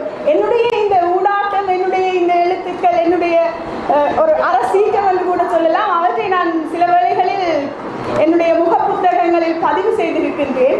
முகம் தெரியாத என்னை அதனூடாக பார்த்து என்னை இந்த இடத்திற்கு வரவழைத்து பேசுவதற்கு ஒரு சந்தர்ப்பம் அளித்த அவரை முதலில் தலைவணங்கி அந்த ஊடக பெண்கள் அனைவருக்கும் நன்றியை இந்த இடத்தில் தெரிவித்துக் கொண்டு நான் குழந்தை தொழிலாளர்கள் பற்றி பேச விளைகின்றேன். பிள்ளை கன்னியமுதே கண்ணம்மா பேசும் சித்திரமே என்றான் பாரதி. குலநிதி ஜாதிநிதி என்பர் தம் மக்கள் மழலை சொல் கேளாதவர் என்றார் வள்ளுவர். இவ்வாறாக குழந்தைகளை கொஞ்சியும் குலாவியும் கொண்டாடியும் பிரிகின்ற இந்த உலகத்திலே குழந்தை தொழிலாளர்கள் பற்றியும் நாங்கள் பேச வேண்டிய ஒரு பரிதாபமான சூழல் இருக்கின்றதே என்பதை எண்ணும் பொழுது நான் மிகவும் மனவருத்தம் அடைகின்றேன். நல்லவை அனைத்தையும் குழந்தைகளுக்கே அழியுங்கள் என்று கூறியிருக்கின்றார் லெனின். ஆனால் நாங்கள் நல்லவை அனைத்தையும் குழந்தைகளுக்கு அளிக்கின்றோமா? இன்று தெருவாக எல்லா நாடுகளிலுமே குழந்தை தொழிலாளர்கள் ஊடுருவி காணப்படுகின்றதை நாம் இலங்கையில் கடந்து போக முடியாது. சொல்லுவார்கள், நாளைய நாட்டை செதுக்க போகின்ற அந்த சிற்பிகள் என்று சிறுவர்களை கூறுவார்கள். இன்றைய சிறுவர்கள் நாளைய தலைவர்கள் என்று கூறுவார்கள். ஆனால் அத்தகைய சிறுவர்கள் ஏன் குழந்தை தொழிலாளர்களாக தங்களுடைய வாழ்வாதாரத்தை கட்டி எழுப்ப முடியாதவர்களாக கண்ணீருடனும் அதிகாரிகளுடைய அந்த சுமைகளுக்குள்ளேயும் அவர்களுடைய அதிகார பற்கள் நகங்களுக்கூடாகவும் சிதைப்பட்டு சின்னாபின்னமாகி தங்களுடைய வாழ்க்கையே சிறு வயதிலேயே தொலைத்து பலவேறுபட்ட பிரச்சனைகளுக்கு மத்தியில் முகம் கொடுக்கின்றார்கள் என்றால் அது வேதனைக்குரிய விடயம் இல்லையா? கட்டாயமாக அந்த குழந்தை தொழிலாளர்கள் பற்றிய ஒரு தலைப்பை ரஞ்சியக்கா அங்கே தந்தபோது உண்மையிலே எனக்கு சந்தோஷமாக இருந்தது. நாங்கள் எங்களுடைய இலங்கை நாட்டை பொறுத்தவரையும் குழந்தை தொழிலாளர்கள் பற்றி பேச முனைவது இல்லை. ஏனென்றால் உள்நாட்டு யுத்தம் தந்த வலிகள் வேதனைகள் ஒருபுறம், அரசியல் ஊழல்கள், அரசியல் அந்த மாதிரியான பிரச்சனைகளுக்கு மத்தியில் இந்த குழந்தை தொழிலாளர்கள் பற்றி சிந்திப்பதற்கு பெரும்பாலும் நாங்கள் நேரத்தை எடுப்பதில்லை. அதை அவர்கள் இலகுவாக இலங்கை நாட்டிலே இலவச கல்வி, அனைவருக்கும் கல்வி கட்டாயம் 5 தொடக்கம் 18 வயதுக்கு உட்பட்ட பிள்ளைகளுக்கு ஒரு கட்டாய கல்வி இருக்கின்றது என்ற ஒரு ஒற்றை சொல்லாடலின் ஊடாக இலகுவில் கடந்து செல்வார்கள். ஆனால் உண்மை அதுவல்ல. ஏனெனில் எங்களுடைய குழந்தை தொழிலாளிகள் என்பது இலங்கை நாட்டை கடந்து எல்லா நாடுகளுக்குமே பறந்து விரிந்த ஒரு பாரிய பிரச்சனையாக இருக்கின்ற பொழுதும் நான் என்னுடைய இந்த நேரத்தையும் இந்த இடத்தையும் நான் இலங்கையிலிருந்து வந்ததையும் கருத்தில் கொண்டு நான் இலங்கையை மையமாக வைத்து அங்கே எவ்வாறு குழந்தை தொழிலாளிகள் இருக்கிறார்கள், அவர்களுக்கு எங்களுடைய அரசாங்கம் அல்லது வேறு அமைப்புகள் என்ன செய்கிறார்கள் என்பது பற்றி கூறலாம் என்று நினைக்கின்றேன். இலங்கையை பொறுத்தவரையும் குழந்தை தொழிலாளிகள் என்று அடையாளப்படுத்துகிற அளவுக்கு வீதியில் பெரும்பாலும் சிறுவர்கள் இருப்பதில்லை. ஆனால் இப்பொழுது பிற இடங்களில் இருந்து வர்ற இந்த வர்த்தகர்கள், பிச்சைக்காரர்கள், அந்த பிச்சை எடுக்கிறவர்கள் பஸ் ஸ்டாண்ட் அதுகள் எல்லாம் கூட இருக்கின்றார்கள். அந்த வகையிலே இப்பொழுது ஒரு சாம்பிராணி அத்தகைய ஒரு கட்டுக்களோடு பல சிறுவர்கள் நாங்கள் பஸ்ஸுக்கு போகின்ற போது நிற்பார்கள். நான் எப்பொழுது நினைக்கின்றேன், இவர்களுடைய பின்னணி என்ன, இவர்களுக்கு பின்னால் ஏதாவது இருக்குமா, இது பற்றி நான் சிந்திக்க வேண்டும் என்று நான் யோசித்ததுண்டு. ஒரு முறை நிருபா ஆயிலியம் அவர்கள் அந்த அக்கா அவ வெளிநாட்டிலிருந்து வந்திருந்தவா, அவ ஒரு இந்த பெண்கள் இலக்கியங்களோடு சம்மந்தப்பட்டவரா எனக்கு அவள் நேரடியாக தெரியாது. ஆனால் நான் பஸ் ஸ்டாண்டில் இறங்கி நிற்கிற பொழுது அவருடைய மகள் வந்து ஒரு சாம்பிராணி பெட்டியோடு எனக்கு முன்னால் நின்றா. இப்போ நான் எந்த ஒரு அழகான கண்ணில் ஒரு ஒளிமயம் தெரிகிற ஒரு குழந்தை பேக்கில் தூக்கி வச்சிருக்குது, இந்த பிள்ளை ஏன் இப்படி சாம்பிராணியை வச்சிருக்குது. நான் பல தடவைகளும் இதை பற்றி கேட்கணும் என்று நினைச்சும் எனக்கு அப்படி சந்தர்ப்பம் மாற இல்லை. நான் கேட்போம் என்று வாயை திறக்கிறதுக்குள்ளேயோ சுரேகா ஆண்டி என்று சொன்னேன். நான் திடீரென்று பார்த்தாங்க நிர்வாகிலையும் அவர்கள் இருந்தேன். அப்பொழுது நான் நினைச்சேன் அது அவள் வந்து வாங்கி இருக்கிறார். கூடுதலாக வந்து இந்த சாம்பிராணியை சிறு பிள்ளைகள் கொண்டு வருகின்ற பொழுது ஒரு எங்களுக்கு அதை வாங்காமல் விடக்கூடிய ஒரு மனம் வருவதில்லை. அப்படி நாங்கள் வாங்கி இருக்கின்றோம். இது தவிர இப்படியான சிறுவர்கள் எங்கிருந்து வருகின்றார்கள், அவர்களுடைய பின்னணி உண்மையிலேயே வந்து வறுமை என்பது எப்பொழுது இல்லாமல் போகின்றதோ அப்போதுதான் இந்த குழந்தை தொழிலாளிகள் என்ற ஒரு எண்ண கருவையும் இல்லாமல் செய்யலாம்.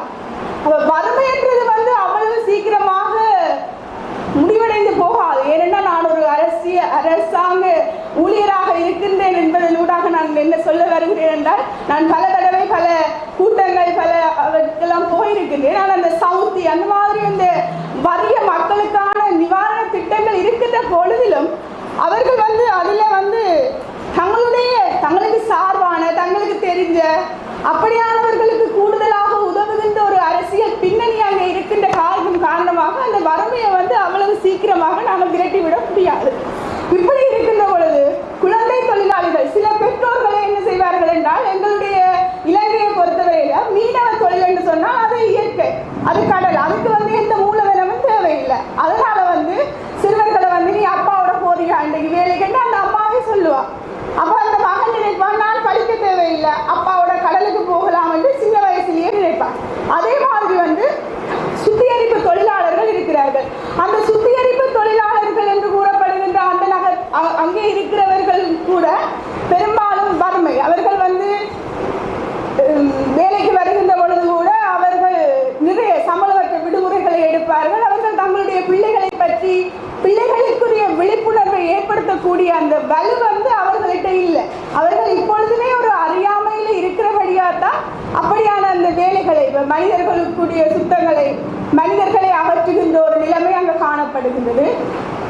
நான் அங்கே வந்து இப்போ நான் இந்த ஜெசி அதாவது வந்து பாலினை சமத்துவமும் சமூக உள்வாங்கலும் என்கின்ற ஒரு திட்டத்தின் ஊடாக வந்து 47 கிராம சேவையாளர் பிரிவுகளுக்கும் சென்று அங்கே காணப்படுகின்ற இந்த சிறுவர்கள் பெண்கள் அவர்களுக்கு வந்து ஒரு செயற்திட்டம், அவர்களுக்கு பெண் தலைமைத்துவம் இருக்கிற குடும்பங்களுக்கு வந்து ஏதாவது வாழ்வாதார திட்டங்கள் அந்த புள்ளி விவரங்களை வந்து என்னுடைய அலுவலக ரீதியாக வந்து செயற்படுத்தக்கூடிய ஒரு அந்த தகவலை வந்து எனக்கு எங்களுடைய ஆணையாளர் அது தந்திருக்கிறார். அதனால நான் போன்ற பொழுதுதான் அங்கே பார்த்தேன். அந்த சுத்திகரிப்பு தொழிலாளர்கள் ஒரு மீட்டிங்கில் போன போது சொன்னார்கள், இப்பொழுது எங்களுடைய அனைத்து சிறுவர்களும் வேலைக்கு பாடசாலைக்கு செல்கிறார்கள். அதாவது வந்து ஒரு சமூக சேவைகள் திணைக்களம் அரசு அலுவலகங்களோட சேர்ந்து அவர்கள் 47 வறுமைக்கு உட்பட்ட அந்த பெண்களையும் சிறுவர்களையும் உள்வாங்கி அவர்களுக்கு வந்து சமைச்சு கொடுத்து அவர்களுக்கு பாடசாலைகளுக்கு அனுப்பி பாடசாலைகளிலிருந்து அவர்கள் திரும்பி வருகின்ற போது கூட மாலை நேர கற்கை நெறிகளை உண்டு பண்ணி அப்படியான வசதிகளை ஏற்படுத்தி இருக்கிறார்கள். இன்றைக்கு வந்து எங்களுடைய இலங்கையை பொறுத்த வரைக்கும் வந்து அரசு சார்பற்ற நிறுவனங்களுடைய பல அமைப்புகளுடைய வருகையும் அவர்களுடைய அந்த நோக்கங்களும் வந்து நாட்டின் அபிவிருத்தியை கட்டி எழுப்பக்கூடியதாக உணர முடிகின்றது. அப்படியான அந்த செயற்திட்டங்கள் வெற்றிகரமாக இருக்கின்ற பொழுதும் அதற்கு உள்ளே இருக்கிறவர்கள் கூட சொல்லுகிறார்கள், இதற்குள் கூட சில ஊழல்கள் அப்படியான விடயங்கள் இருக்கின்றது. அவற்றையெல்லாம் அவர்கள் இல்லாமல் செய்கின்ற போது நிச்சயமாக அந்த சிறுவர்கள் அவர்களுடைய அந்த அந்த முன்னேற்ற அறிக்கையை வந்து நாங்கள் இன்னும் துரிதமாக எடுக்கக்கூடிய சந்தர்ப்பம் இருக்கிறது.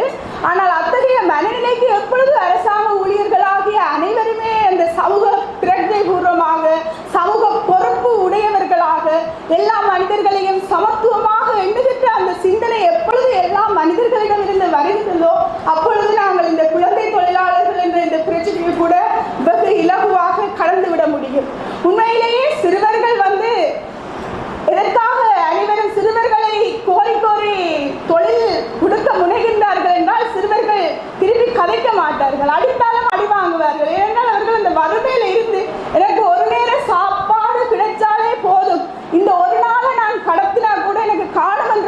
மாதிரியான ஒரு சிந்தனை, அந்த வறுமை தான் அவர்களை வந்து குழந்தை தொழிலாளர்களாக உருவாக்கி இருக்கின்றது.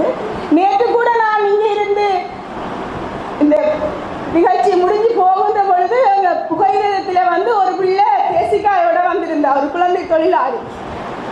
உண்மையிலேயே பார்க்கும் பொழுது மிக மனவருத்தமாக இருந்தது. நாங்கள் அனைவருமே வந்து எதை விரும்புகின்றோம் என்பதற்கு அப்பால் எங்களுடைய எதிர்காலம் எங்களுடைய சிறுவர்களுடைய கையில தான் இருக்கின்றது. எங்களுடைய நாட்டை கட்டி எழுப்பக்கூடிய தூண்கள் இந்த சிறுவர்கள். இந்த சிறுவர்களுக்கு நாங்கள் கல்வியை வழங்க வேண்டும். கல்வி ஒரு மூலதனம் என்று சொல்லுவார்கள். வறுமை நிலையில் உள்ளவர்களையும் மேலே கொண்டு வரக்கூடிய ஒரு ஆற்றல் வந்து கல்விக்கு இருக்கின்றது. அந்த கல்வியை வந்து நாங்கள் சிறுவர்களுக்கு கொடுக்க வேண்டும். அவ்வாறு கொடுக்கின்ற போது இந்த குழந்தை தொழிலாளர்களுடைய அந்த நிலைமையை நாங்கள் இல்லாமல் செய்யலாம். ஆனா குழந்தை தொழிலாளர்கள் வந்து வெறும் சுமைகளை மட்டும் சுமப்பதில்லை. ஆண் பெண் என்ற இரு பாலாருக்கும் வந்து பாலியல் ரீதியான சுரண்டல்கள், பாலியல் ரீதியாக கொடுமைகள் எல்லாம் இருக்கின்றது. இன்று வந்து சிறுமியர்களை வந்து பாலியலுக்கு வந்து இருக்கின்ற அந்த ஒரு கிராக்கி, அந்த பாலியல் ரீதியாக பெரிய மனிதர்களுக்கு எல்லாம் இருக்கின்ற அந்த ஒரு ஆசை, அது காரணமாக வந்து பாலியல் பண்ணங்களாக வந்து சிறுவர்களை பார்க்கின்ற அந்த சந்தர்ப்பங்கள் வந்து அவர்களை வலிந்து விலக்கி வாங்கி அந்த வறுமையான இடங்களை வந்து குறிக்கோளாக கொண்டு அத்தகைய சிறுவர்களை எடுத்து தங்களுடைய தேவைகளுக்கு பயன்படுத்தி அந்த குழந்தைகளை வந்து சீரழிக்கின்ற ஒரு இருண்ட ஒரு நிலையும் வந்து காணப்படுகின்றது. உண்மையில் இந்த நிலையெல்லாம் மாற வேண்டும். எங்களுடைய இலக்கு ஜாப் 12வது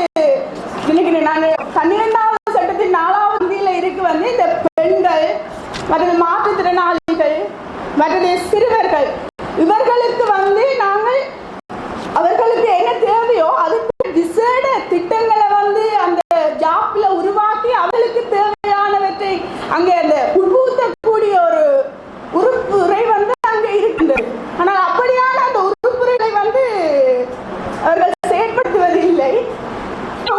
உள்ளூராட்சி மன்றங்கள்ல வந்து 25% பெண்களை வந்து உள்வாங்குகின்ற ஒரு நிலை வந்து அதை புதுசா வந்து அவர்கள் ஒரு கோட்டாவினூடாக புதியதாக உருவாக்குகிறார்கள் என்ற ஒரு அந்த தோற்றப்பாட்டை உருவாக்கி இருக்கிறார்கள். உண்மை அதுவல்ல, எங்களுக்கு எப்போ இருக்கிறது இந்த பெண்களுக்கு ஆணும் பெண்ணும் சமனாக அரசியல்ல இறங்கலாம், வேட்பாளர்களாக இருக்கலாம், அவர்களுடைய தேவைகளை வந்து இந்த அரசியல் ஜாப்பு கூடாக உருவாக்கலாம் என்ற பல திட்டங்கள் அங்கே இருக்கின்ற பொழுதும் எதையும் செயற்படுத்துகிற அந்த திட்டம் அங்கே இல்லை. உண்மையிலேயே வந்து நான் சில வேளைகளில் மனவருத்தப்படுவதுண்டு. அரசியலை எதை குறை சொல்வது என்று தெரியவில்லை. நான் கூட என்னுடைய அம்மாவும் அப்பாவும் நான் நல்லா இருக்க வேண்டும், நான் திருமணம் செய்ய வேண்டும், நான் என்றுதான் இன்னைக்கு வருவார்கள். இதற்கு கூட நான் வருகின்ற போது அம்மா ரஞ்சியக்காக சொல்லுகின்ற போது அவர் எனக்கு 2வது மகள் என்று சொன்னார். ஆனால் அவருக்கு அது விளங்கினதோ என்னவோ எனக்கு தெரியாது. அவ்வாறு வந்து நான் அம்மாவுக்கு அடிக்கடி சொல்லுவேன், அப்பா நீங்க இப்படி படிச்சதால இந்த மாதிரி எழுதி தந்ததால வந்து நான் இப்படி எல்லாம் யோசிக்கிறேன். நான் என்னோட விட 4 பேர் இருக்கிறார்கள், அவர்கள் அப்படி யோசிப்பதில்லை, தங்களுடைய தொழில் அந்த மாதிரி தான் இருக்கிறார்கள். ஆனால் இது எல்லோருக்கும் வருவதில்லை. அப்படி வந்தும் கூட நான் என்னுடைய நினைவுகளை வந்து செயற்படுத்தக்கூடிய அந்த திறன் எனக்கு இன்னும் வரவில்லை. இப்பொழுது நான் சட்டத்துறை மாணவியாக இருக்கின்றேன். ஒருவேளை நான் என்னுடைய பட்ட படிப்பை முடித்த பிறகு என்னுடைய ஒரு ஆசை வந்து ADR என்று சொன்னா தெரியும். கட்டாயம் ஒரு இடத்தில் நாங்கள் உழைக்கின்ற பொழுது எங்களுக்கு ஒரு அங்கீகாரம் இருக்க வேண்டும், அங்கே எப்படி இவர் செய்கிறார் என்னன்னு சொல்லி. அப்படியான ஒரு நிலை வர வேண்டும். அந்த நிலைமைக்கு வந்து நான் உங்களையெல்லாம் சந்திக்கிறது என்னுடைய பேர் என்றுதான் நான் நினைக்கிறேன். ஏனென்றால் நான் இவ்வாறான ஒரு நேரான சிந்தனையுடைய பெண்களை நான் காணுவதில்லை.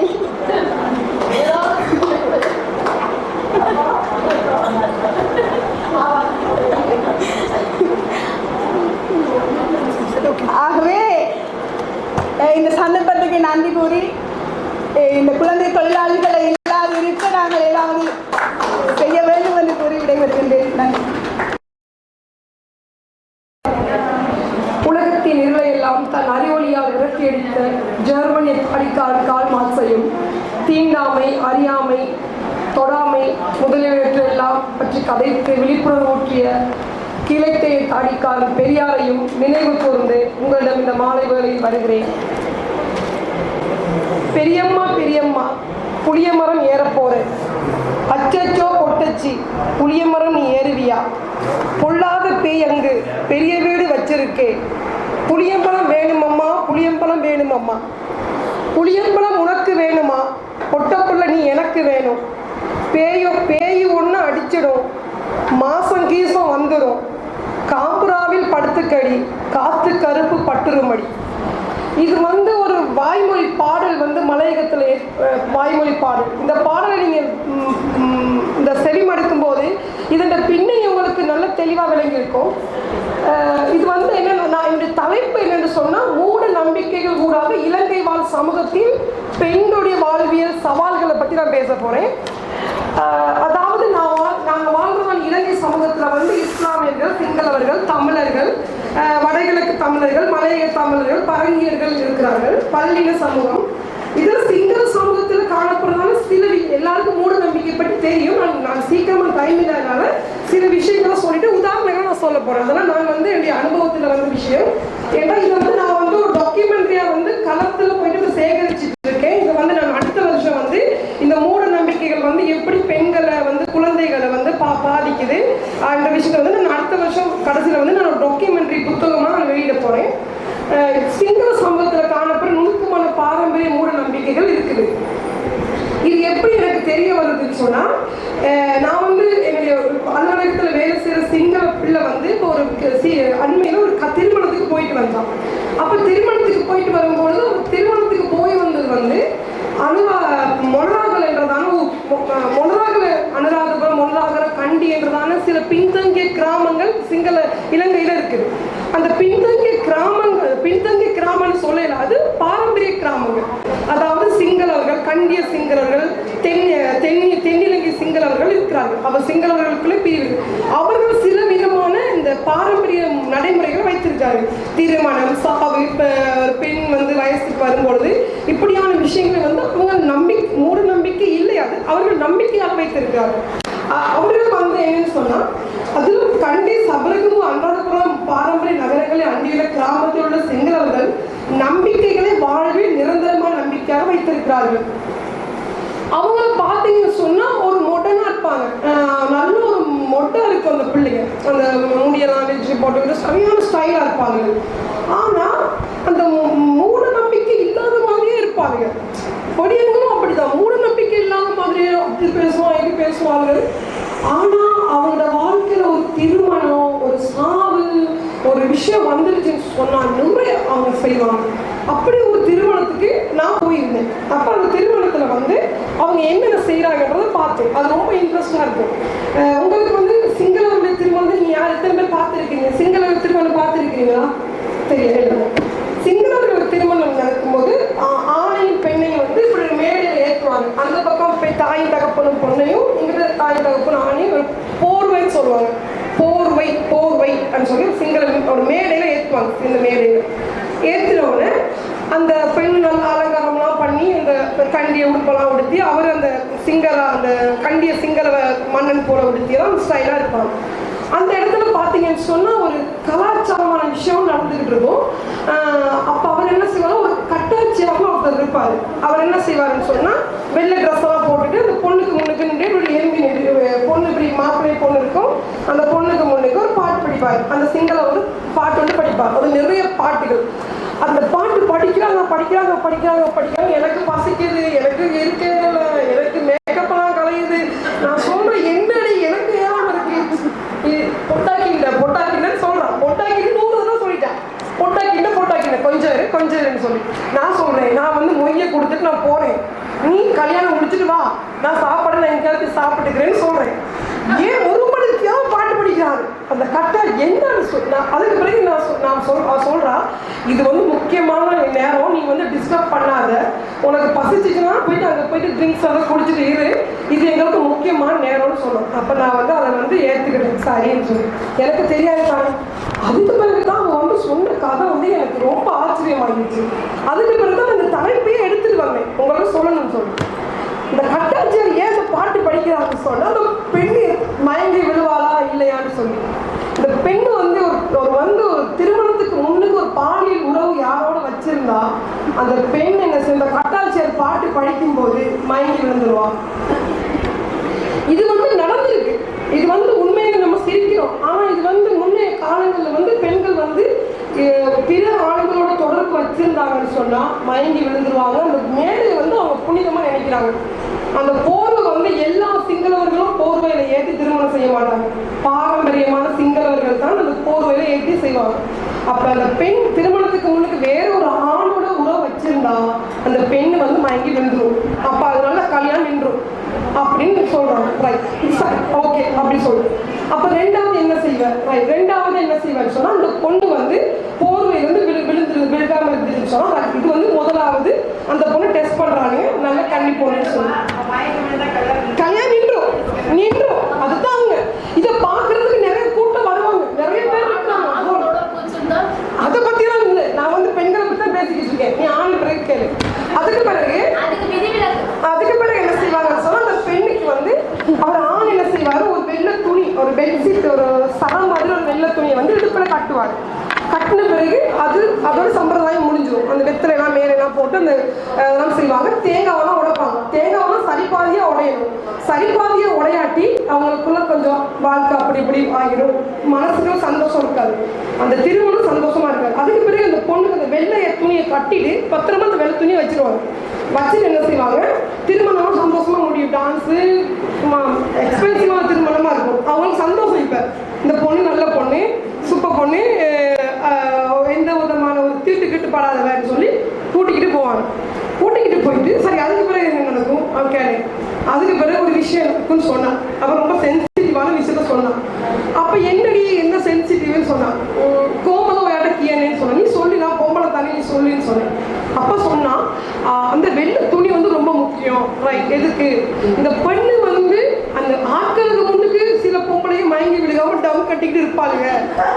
ஆனா இந்த விஷயத்துல இதை தோற்றுவாளுங்க. ஏன்னு சொன்னா அவங்களுக்கு அந்த சாந்தி முகூர்த்தம் நடக்கும்போது அது உண்மையா பொறுப்பாயிரும். அதுக்கு தான் அந்த வெள்ளை துணியை கண்டுபிடிச்சிருக்காங்க. அப்ப ஆண்களுடைய ஆதிக்க சக்திகள் பாருங்க எப்படி இந்த சமூக நம்பிக்கைகள் பெண்களுக்கு என்று வைத்திருக்கிறார்கள். என்னத்துக்காக வச்சிருக்காங்க? அதாவது அவர்கள் சரியான பொண்ணை தேடுவாங்க. கண்டகனுக்கு பொண்ணெல்லாம் கூட்டிட்டு வந்துடக்கூடாது. என் சொத்து, என் வளவு, என் பாரம்பரியத்துக்கு ஒரு கூடாத பொம்பளை நீ கூட்டிட்டு வந்துடக்கூடாது, உறவு வச்சிடக்கூடாது, அதெல்லாம் அழிஞ்சு போயிடும், எங்க பேருக்கு கட்டுருன்னு சொல்லி அந்த என்ன செய்யறாங்க, முதலீடுல அந்த துணியில உங்களுக்கு கரப்படுதா அப்படின்னு பார்ப்பாங்க. பார்த்துட்டு அடுத்த நாள் இந்த பெண் தான் போயிருக்கிறா. ஐயோ எனக்கு வெக்கோண்டி நான் போனா இப்படி இருக்கேன், என்னையே தான் அவங்க அனுப்புனாங்கன்னு சொல்லி என்ன செஞ்ச போன உடனே அந்த பொண்ணு அந்த துணியை எடுத்து ஒளிய வச்சிருக்கும். ஒரு இடத்துல வச்சிருக்கும். வச்சோன்னா அந்த பொண்ணு அதை காட்டும். அதுக்கு பிறகு இந்த துணியை கொண்டு மற்றவங்களுக்கெல்லாம் காட்டுவாங்க. அதாவது பெண்கள், இந்த குடும்பத்துக்கு பெண்களுக்கெல்லாம் காட்டி சி இஸ் குட், இவன் அவங்க நல்லவ, இவன் பிற ஆண்களோடு போகாத ஒரு கன்னி பெண்ணு நம்ம குடும்பத்துக்கு வந்திருக்கு. ஸோ அதுக்கு பிறகு அவங்க இன்னொரு செலிப்ரேஷன் செய்யறாங்க. அந்த பொண்ணை வாழ்த்தி அந்த குடும்பத்தை ஏற்று எக்ஸப்ட் பண்ணி இதுதான் நடக்குறாங்க. இதுல எந்த மாற்றமும் இல்லை. இது ஆண்டாண்டுக்காக நடக்குது. இது அங்க நடந்துகிட்டே இருக்குது. இது மாற்றமே இல்லை. அப்ப அந்த பொண்ணுக்கு காட்டி என்னடி அதுக்குள்ள ஸ்போர்ட்ஸ் செஞ்சிருக்கோம், கிழிஞ்சு போயிருக்கோம், உயரம் பாய்ஞ்சிருக்கோம், ஏதாவது நடந்திருக்கு. ஸ்போர்ட்ஸ் செய்யற பொண்ணுக்கு இப்படி இல்லாம கண்ணி இருக்காதே, சாத்தியம் இல்லையே, இல்லாம அப்படி எல்லாத்துக்கும் இருக்குமான்னு கேட்டா எப்படி அப்படி ஏத்துக்கிறது? ஏத்துக்க மாட்டாளுங்களே இந்த கிளவி மாறு, இந்த மனுஷன் மாதிரி ஏத்துக்காது. அப்ப என்ன நடக்கும்? சந்தோஷம் இல்லாம போயிடும். அந்த சொன்ன வார பாருங்க, அந்த பொண்ணு மேல இந்த குடும்பத்துக்கு சந்தோஷம் இல்லாம போயிடும். சும்மாவா என்ன செஞ்ச, உன்னைய கூட்டிட்டு வந்துட்டோம், இருந்துட்டு போ அப்படின்னு அந்த பொண்ணுக்குரிய மதிப்பு கௌரவத்தை அவங்க கொடுக்க மாட்டேங்கிறாங்க. ஸோ அந்த பெண்ணு அந்த உளவியல் ரீதியா பாதிக்கப்படுறான். இதை நீங்க நோட் பண்ணிக்கணும். அந்த மூட நம்பிக்கையில பெண்கள் எந்த அளவு அந்த உளவியல் ரீதியா பாதிக்கப்படுறாங்க. இப்ப அவங்க எவ்வளவு வெக்கமா இருக்கும். மற்ற பொம்பளை முன்னுக்கலாம் இப்ப கேனின் வாழ்க, இந்த பொம்பளைன்னு கலப்பாங்க. ஸோ இந்த சமூக வட்டத்துல அந்த பொண்ணு தனிச்சிடும். அந்த நாளைக்கு ஒரு குழந்தை பிறந்தாலும் அந்த சமூகம் என்ன சொல்லும், அந்த குடும்பம் என்ன சொல்லும், இவ கொஞ்சம் பிரச்சனையானவ. ஆக இந்த மாதிரியான சமூக அழுத்தங்களுடைய பெண்கள் இருக்காங்களான்னு ஐயோ நிறைய இருக்காங்கன்ற. அப்ப ஏன் நீ அதை செஞ்ச, நான் ஏன் செஞ்சேன்னு அவன் சொல்றான். கட்டாயம் செய்யணும், செய்யாட்டி என்னையும் தள்ளி வச்சிருவாங்க. அப்ப அந்த பெண் அந்த என்னோட வேலை செய்ய அந்த பெண் அந்த சமூகத்துக்காக வாழ்ந்துட்டு இருக்கா, கலாச்சார மூட நம்பிக்கைகளுக்காக வாழ்ந்துட்டு இருக்கா. இது ஒரு விஷயம். ரைட், இதை விட இது போயிடுச்சு. இஸ்லாமிய பெண்ணோட சந்திச்சேன். இதுக்குன்னு விளக்கிட்டு போனேன் அவங்கிட்ட. ஆனா இஸ்லாமிய பெண்கள் கதைக்க மாட்டாங்க. அவங்க வந்து ரொம்ப வெக்கப்படுவாங்க. அதாவது இலங்கையில் இருக்க இஸ்லாமிய பெண்கள் ரொம்ப வேலைக்கெல்லாம் பெருசாக வேலைக்கெல்லாம் போகிறாங்க. ஆனால் நான் வந்து அப்படியான பெண்கள் தேடலை. நான் அதை வந்து கொஞ்சம் வெளி உலகம் தெரிஞ்சாக்கள். நான் வந்து தேடினேன் வந்து வீல் செய்கிறேன். நான் வந்து தேடினேன் வந்து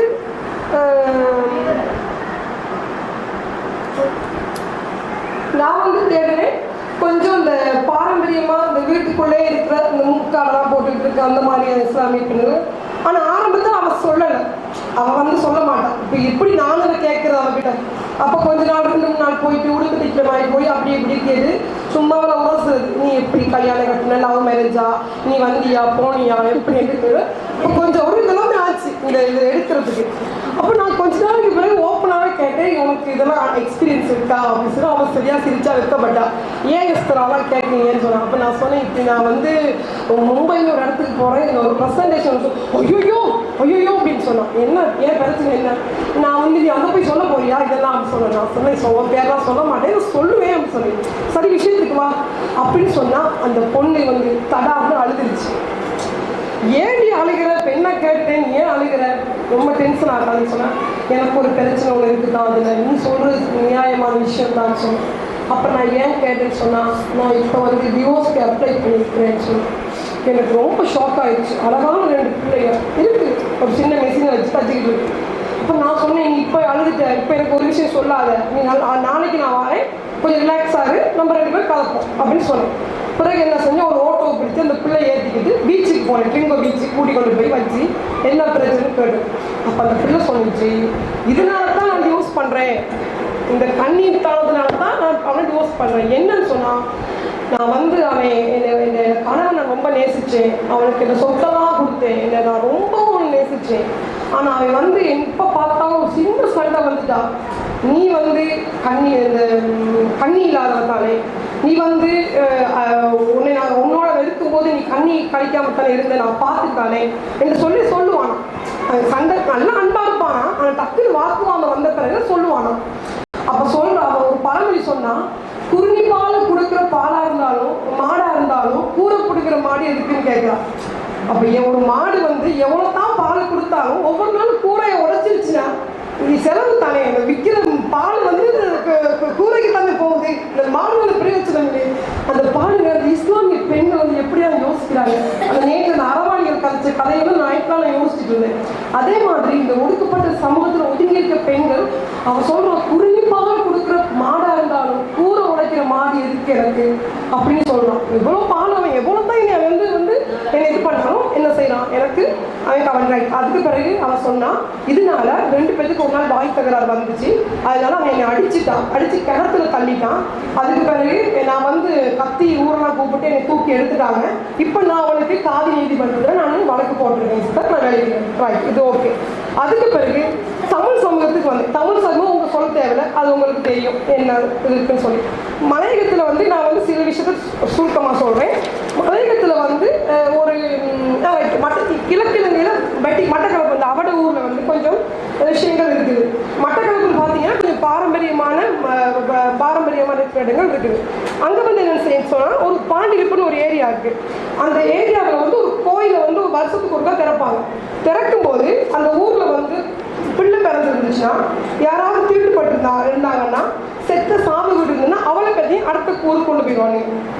ஊருக்கு போயிருங்கன்னு சொல்லிடுவாங்க, அனௌன்ஸ் பண்ணிடுவானுங்க, எல்லாம் போங்க இந்த கோயிலை நாங்கள். அப்போ இந்த கோயிலை நாங்கள் திறக்க போகிறோன்னு சொன்னோன்னே ஊரில் இருக்க பொம்பளைகளுக்குலாம் தெரியும், ஹேவ் டு கோ, நாங்கள் அந்த கிரமத்துக்கு போயிடணும்னு சொல்லி அப்படி போயிடுவாங்களாம். அது இன்னமும் இருக்குதாங்க.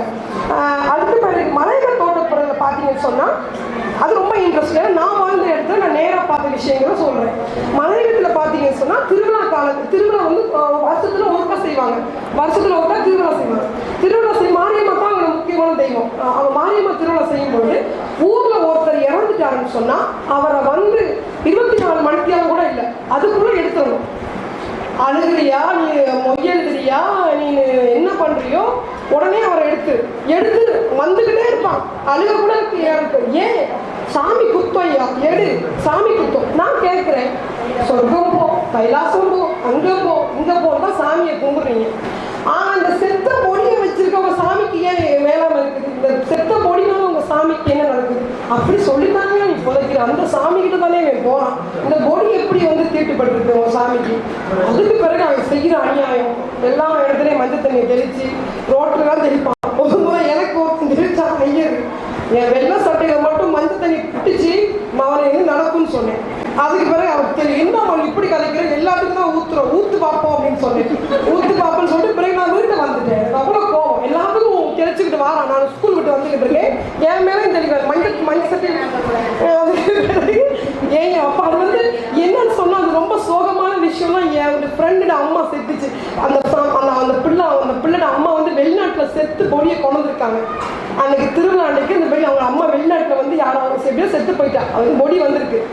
அந்த பிள்ளை அழுகுது, என்னை கண்டவனை, எஸ்தர் எங்கள் அம்மாவுக்கு பொடியை வந்து எடுத்துட்டாங்க, ஒரு நாள் கூட வைக்கல, செத்து போச்சு, அதை கொண்டு போய் புதைச்சிட்டு புதகுள்ள உட்காந்து அழுகு, இவனுங்க நம்பாத, இவனுங்க இப்படித்தான் அப்படின்னு நான் சொல்லிட்டு எனக்கு வந்துட்டேன். அதுக்கு பிறகு என்ன செய்வாங்கன்னு சொன்னால், ஒரு முக்கியமான திருவிழா செய்வாங்க. அதை டக்குன்னு சொல்கிறேன். அது என்னன்னு சொன்னால், ஒரு திருவிழா வந்து முக்கியமான திருவிழா இருக்குது. அந்த திருவிழாவுக்கு பேர் ரோதமுனி திருவிழா. ஒவ்வொரு எஸ்டேட்லையும் வந்து தேயிலை தோட்டத்தில் ஒரு ஃபேக்ட்ரி இருக்கும், சரியா? அந்த ஃபேக்ட்ரிக்கு பக்கத்தில் வந்து ஒரு தெய்வம் இருக்கும், காவல் தெய்வம். அந்த தெய்வம் வந்து ஃபேக்ட்ரிக்குள்ளே தான் இருக்கும், அதாவது அந்த தொழிற்சாலைக்குள்ளே தான் இருக்கும். அதுக்கு பேர் வந்து ரோதமுனி. ரோதன்னா என்ன? டயர். அந்த ரோதை சுற்றுறதுக்கு பேர் ரோதன்னு சொல்லுவோம். ரோத எங்க ரோத சுற்றுறது. அந்த ரோத முனிக்கு ஒரு திருவிழா செய்வாங்க. அந்த திருவிழா எப்படி செய்வாங்கன்னு சொன்னால், நடு சாமத்தில் வந்து ஆட்டுக்கடா வெட்டுவாங்க, சரியா? அந்த திருவிழா வந்து பங்கு பற்றுறது வந்து பெண்கள் அல்ல, ஏன்னா அந்த இயந்திரத்தை வந்து கூட இயக்குறது வந்து ஆண்கள்.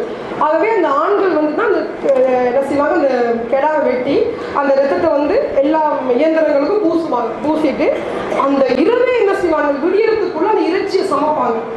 அந்த கடாவை சமைச்சு பொம்பளைகளுக்கே கொடுக்க மாட்டாங்க.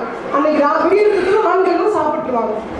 அப்ப ஏன் இந்த ஆடை இவ்வளோ பெரிய ஒரு ஆடை பிடிச்சி வெட்டி இவ்வளோ இப்படி சாப்பிட்டுட்டு இந்த பொம்பளைகளுக்கு கொடுக்காம சாப்பிட்றீங்களேன்னு கேட்டா, அவங்க சொல்ற ஒரு விஷயம் என்னன்னு சொன்னா, ரோதமணிக்கு பொம்பளைகளை பிடிக்காது. ரோதமணிக்கு ஏன் பிடிக்காது? ரோதமொழி வந்து ஒரு பயங்கரமான ஒரு ஆயுதத்தோடு சம்பந்தப்பட்ட ஒரு கடவுள். ஆகவே அது வந்து என்ன செய்யும்னு சொன்னால், அந்த பெண்களுக்கு வந்து அந்த சாப்பாடை கொடுத்தா அது வந்து தீட்டுப்பற்றும் அப்படின்ற விஷயத்த வந்து என்ன செய்வாங்க சொல்கிறேன். அதுக்கு பிறகு இந்த ரோதமணி திருவிழா வந்து அந்த ஒரு நாளைக்குள்ள நடக்கும், ஒரே ஒரு இரவுக்குள்ள ஒரு திருவிழா செய்யும். அப்ப நான் யோசிச்சேன், இந்த தேயிலை தோட்டத்துல வேற சில தொழிலாளர்கள் வந்து பெண்கள், உழைக்கிற வர்க்கம் இந்த பெண்கள். ஆனால் அந்த பெண்களுக்கு ஒரு திருவிழா வைத்திருக்கிறார்களா? அந்த திருவிழாவையும் இந்த சமயத்தையும் வந்து யார் வைத்து, அந்த ஆதிக்க சக்திகளான இந்த ஆண்களோட கையில தான் இருக்குது. சமயத்தையும் இந்த மூட நம்பிக்கைகளையும் ஒரு நாளும் அவன் பிரிக்க இயலாது. அப்படி செய்யறான், இப்படி செய்யறான், வாழை மரத்தை வெட்டுறான், கன்னிகா செத்துட்டா வாழை மரத்தை வெட்டுறான். ஓர் அறிவு கொண்டு இந்த வாழை மரத்துக்கு நீங்க கல்யாணம் கட்டுறதுனால என்ன உங்களுக்கு வருது? அந்த புள்ள எக்ஸில் வாங்கி செத்து போகுது, அந்த புள்ள தூக்கு போட்டுக்குது. அது மட்டும் இல்லை, நான் இன்னொரு விஷயம், இந்த பேப்பர் எல்லாத்துக்கும் நான் போகும்போது தாராளம் 2-3 காப்பி எடுத்துட்டு வந்தேன்.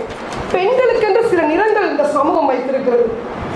எப்படி ஒரு நிறங்கள் வைத்திருக்கிறது என்றால், அந்த நான் சொன்ன மாதிரி இந்த போர்வையில ஏற்றும் போது வெள்ளையை கொடுக்குறோம். கல்யாணத்து அன்னைக்கு நீங்க சிகப்பத்தான் கட்டி இந்த மெனமடியில் உட்காந்து செவேறு சிவப்பு சீலையை கட்டி உட்கார வச்சிடுறாங்க. சாகும் போது இந்த பொண்ணு கன்னியா அந்த சுமங்கலியா செத்துருக்கு, ஆகவே சிகப்பு சீலையை கட்டுறீங்க. அதுக்கு பிறகு இந்த புருஷன் செத்துட்டான், ரைட், இந்த பொம்பளைக்கு வெள்ளை. என் அம்மா இருந்துச்சு, எவ்வளவுதான் அழகான சீலை கொடுத்தாலும் இந்த கிளவி கட்டாது, இந்த வெள்ளைன்னு கட்டிக்கிட்டு தான் உட்காந்துருக்கும். நான் ஏசுமே, உன் தலையை நான் வந்து கலரை கரைச்சி ஊத்த போறேன், நீ ஏன் இப்படி இருக்கிற, நீ ஏன் இப்படி இருக்கிற, சும்மாரு, நீ என் சாமி கோவிச்சுக்கும் அப்படின்னு சொல்லுவா. உன் சாமி கோவிச்சுக்குமா அப்படின்னு இருங்க. அந்த வெள்ளை சீலையோட தான் செத்துச்சு. எங்க அம்மா அப்படின்னா எங்க பாட்டி அந்த நம்பிக்கை மேல அதிகமாக நம்பி வச்சுதான். இன்னும் ஒரு சம்பவத்தை மட்டும் நான் உங்களுக்கு சொல்லிட்டு போறேன்.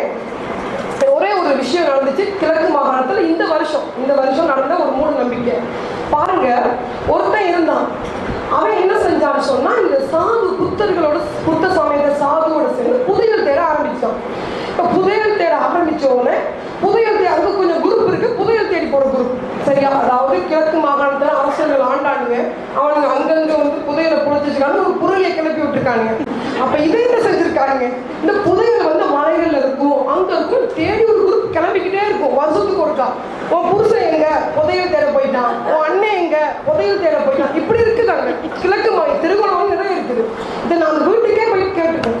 அப்போ ஒரு அழகான குடும்பம், அவனுக்கு 2 பொம்பளை பிள்ளை, அழகான வயசு 28 வயசு, 14 வயசுல ஒரு பொம்பளை பிள்ளை, 8 வயசுல ஒரு பொண்ணு, அவனுக்கு இன்னொரு பொண்ணு. இவன் என்ன செஞ்சிருக்கான், அந்த புதையல் எல்லாம் சேர்த்து அந்த சாது சொல்லியிருக்காங்க, இந்த இதெல்லாம் செஞ்சுருக்காங்க. காளிக்கெல்லாம் ஏவி இந்த புதையல் நாங்கள் சரியான இடத்த கண்டுபிடிக்கணும்னு சொன்னால், சரியான இடத்த கண்டுபிடிக்கணும்னு சொன்னால் இந்த சாமிக்கு கொஞ்சம் பரிகாரம் செய்யணும். காளிக்கு என்ன அவனுக்கு பரிகாரம் வேணும், வித்து விட்டு ரத்தம் வேணும் அப்படின்ட்டு அந்த சாமி வித்து விட்டு ரத்தம். அப்போ வித்தோட ரத்தத்தை நீ எப்படி எடுப்ப? உன் பிள்ளைய கொண்டு இந்த ரத்தத்தை நீ கொண்டு தெளிச்சின்னா அந்த சாமியே உன்னை இந்த புதையல் இருக்க இடத்துக்கு கொண்டு போய் விட்டுருன்னு சொல்லியிருக்கு. இதுக்கு அந்த கேசம் வந்த பிறகு அந்த லோயர் இந்த விஷயத்தை 10 பிரபலியமாக தெரிச்சுனாரு. நீங்கள் நெட்டில் அடிச்சிங்கன்னா கூட அது வரும். அதுக்கு பிறகு வந்து என்ன செஞ்சுருக்கான், பிள்ளைக்கு மஞ்சள் தண்ணியை தெளிச்சுட்டு முதலாவது மூத்த பிள்ளையை வெட்டிட்டான். யோகட்டை வந்து என்ன செஞ்சு, யோகட்டில் வந்து மயக்க மருந்தை கொடுத்துட்டு 2 பொம்பளையும் சாப்பிட வச்சுருக்கான். சாப்பிட்டு என்ன 3, அதாவது ஒய்ஃபுக்கும் கொடுத்துருக்கான். அவருக்கு தெரியும், அவர் இருக்கும்போது வெட்டையே பொம்பளை இல்லை, வித்துன்னு சொன்னால் ஆணுடைய வித்தில் வர அந்த 2 உயிரையும் யோகட்டை கொடுத்து முதலாவது பிள்ளையை வெட்டிட்டான். மயங்கி தான் இருக்குது. 2வது பிள்ளையை வெட்ட போகும்போது தாய் காலிக்கு கொஞ்சம் விளங்குது. அவள் வந்து 2வது பிள்ளையை வெட்டான். முதல் பிள்ளை வெட்டி வீழ்த்திட்டான். அதுக்கு பிறகு 2வது பிள்ளையை வெட்டும் போது இவன் போய் தடுத்தவன இவனையும் வெட்டிட்டான். வெட்டி சாய்ச்சிட்டான். சாய்ச்சிட்டு விழுந்துட்டான். விழுந்து சனமே ஓடுது, நாங்களும் ஓடுறோம். கிளிக்குஞ்சி மலைன்னு சொல்லி கன்னியாகுமரி பிரதேசத்தில் இருக்க ஒரு கிராமம். நாளைக்கு நீங்கள் வந்தாலும் இந்த கிராமத்தில் போய் இதை வச்சு கேட்கணும். சனமே ஓடுது. என்ன ஒரு ஞாயிற்றுக்கிழமை வெட்டியிருக்கான். ஞாயிற்றுக்கிழமை வெட்டினான். போய் பார்த்தா போலீஸு, அது ஆர்மி, நேவி எல்லாம் வந்து பார்த்தா வீட்டுக்குள்ளே இப்படி அறுவாடை உடுப்பே இல்லாமல் நின்றுக்கிட்டு வெட்டியிருக்கோம். ரத்தம் தெரிஞ்சு பிறகு ஆர்மி போலீஸு எல்லாம் வந்து எடுத்துகிட்டு போயிடுச்சு. இப்போ அவர் ஜெயிலுக்குள்ள புதையல் தோன்றாரு. அப்போ அந்த ஜட்ஜு ஒரு கேள்வி கேட்டாயா, அதுதான் எனக்கு ரொம்ப சந்தோஷமாக யோசிச்சு. அந்த ஜட்ஜு ஒரு கேள்வி கேட்டான் அவனை, நீ வந்து இவ்வளோ ஞானமா இவ்வளோ புத்தியா வந்து உன் புள்ள இதுதான் தெரிஞ்சு நீ வந்து வெட்டுன, இந்த புதையல் உனக்கு எதுக்கு? இந்த புதையல் எடுத்துட்டேன்னு வச்சுக்கவேன், நீ புள்ளைய வெட்டி யாருக்கும் தெரியாமல் எங்கேயாவது கொண்டு போய் புதைச்சிட்டு இந்த புதையல் எடுத்தீங்கன்னா அந்த புதையலை வச்சு நீ யாருக்காக வாழ போற? வாட் இஸ் யுவர் ஸ்பெஷல் டிலைட்னு கேட்டான். ஒரு பிரதானமான சந்தோஷம் என்னன்னு ஜட்ஜி கேட்டான். இந்த மாதிரியான மூட நம்பிக்கைகள் ஒரு வலை மாதிரி எங்களை சுற்றி இருக்கு. சில வலைகள் வந்து வேடன் விரிச்ச வலை மாதிரி இருக்கு, சில வலைகளை வந்து ஆதிக்க சக்திகள் வீசுது. அதில் நிறைய பேர் சிக்கும், குறிப்பாக பெண்கள் சிக்குகிறார்கள், இப்படி ஆண்கள் சிக்குகிறார்கள். ஆசைகள்னால, மூட நம்பிக்கைகள் மேலே கூடுதலான ஆசை வச்சு இந்த ஜனங்கள் இந்த வலைகளில் சிக்கப்பட்டு போகிறாங்க. நாங்கள் வந்து பாருங்க, ஒரு முள்ளு கூட குத்தி நான் அந்த இடத்துல இருக்கிறேன்னு சொல்லுது. அந்த சாதாரணமாக முள்ளு எதுக்கு பிரயோஜனம் சொல்லுங்க? ஒன்றும் பிரயோசனம் இல்லை. அந்த முள்ளு என்ன செய்ய நடக்கும்போது குத்தி ஏய் நான் அதில் இருக்கிறேன்னு சொல்லுது. நாங்கள் எவ்வளோ சொல்லணும் இந்த சனத்துக்கு? இந்த கட்டாயம் இந்த சனத்துக்கு விழிப்புணர்வு உண்டு பண்ணணும். இது பிள்ளை, நீங்கள் வா பில்லி சூனிய பேயை எடுத்துட்டீங்க. இது யார் பில்லி சூனிய பேயெல்லாம் வந்து யார் தாக்குது? பெண்களை தான் அந்த ஆதிக்க சக்திகள் சொல்லுது, நீ இப்படி செஞ்சா இப்படி நடக்கும். ஆதிக்க சக்திகள் தான் இந்த பெண்களையும் சமூகத்தையும் கட்டி வச்சிருக்கு. ஆகவே இந்த சந்தர்ப்பத்தை கொடுத்த ஊழலுக்கும் இந்த சந்தர்ப்பத்தின் சொற்பொழிவை கேட்ட உங்களுக்கும் நன்றி கூடி விரைவில் நன்றி.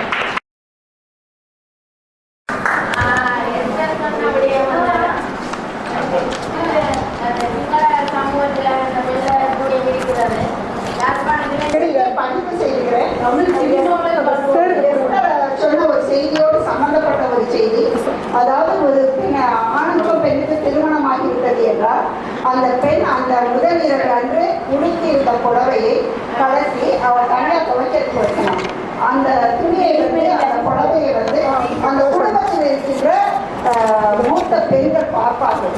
அந்த பெண் கண்ணு கையாத பெண்ணாகத்தான் இருந்தாளா, அதற்கான கரை இருக்கிறதா என்பதை உறுதி செய்வார்கள். அதற்கு பிறகாக அந்த துணியை எடுத்துட்டு போகிற சலவை தொழிலாளி அவரும் உறுதி செய்வார்.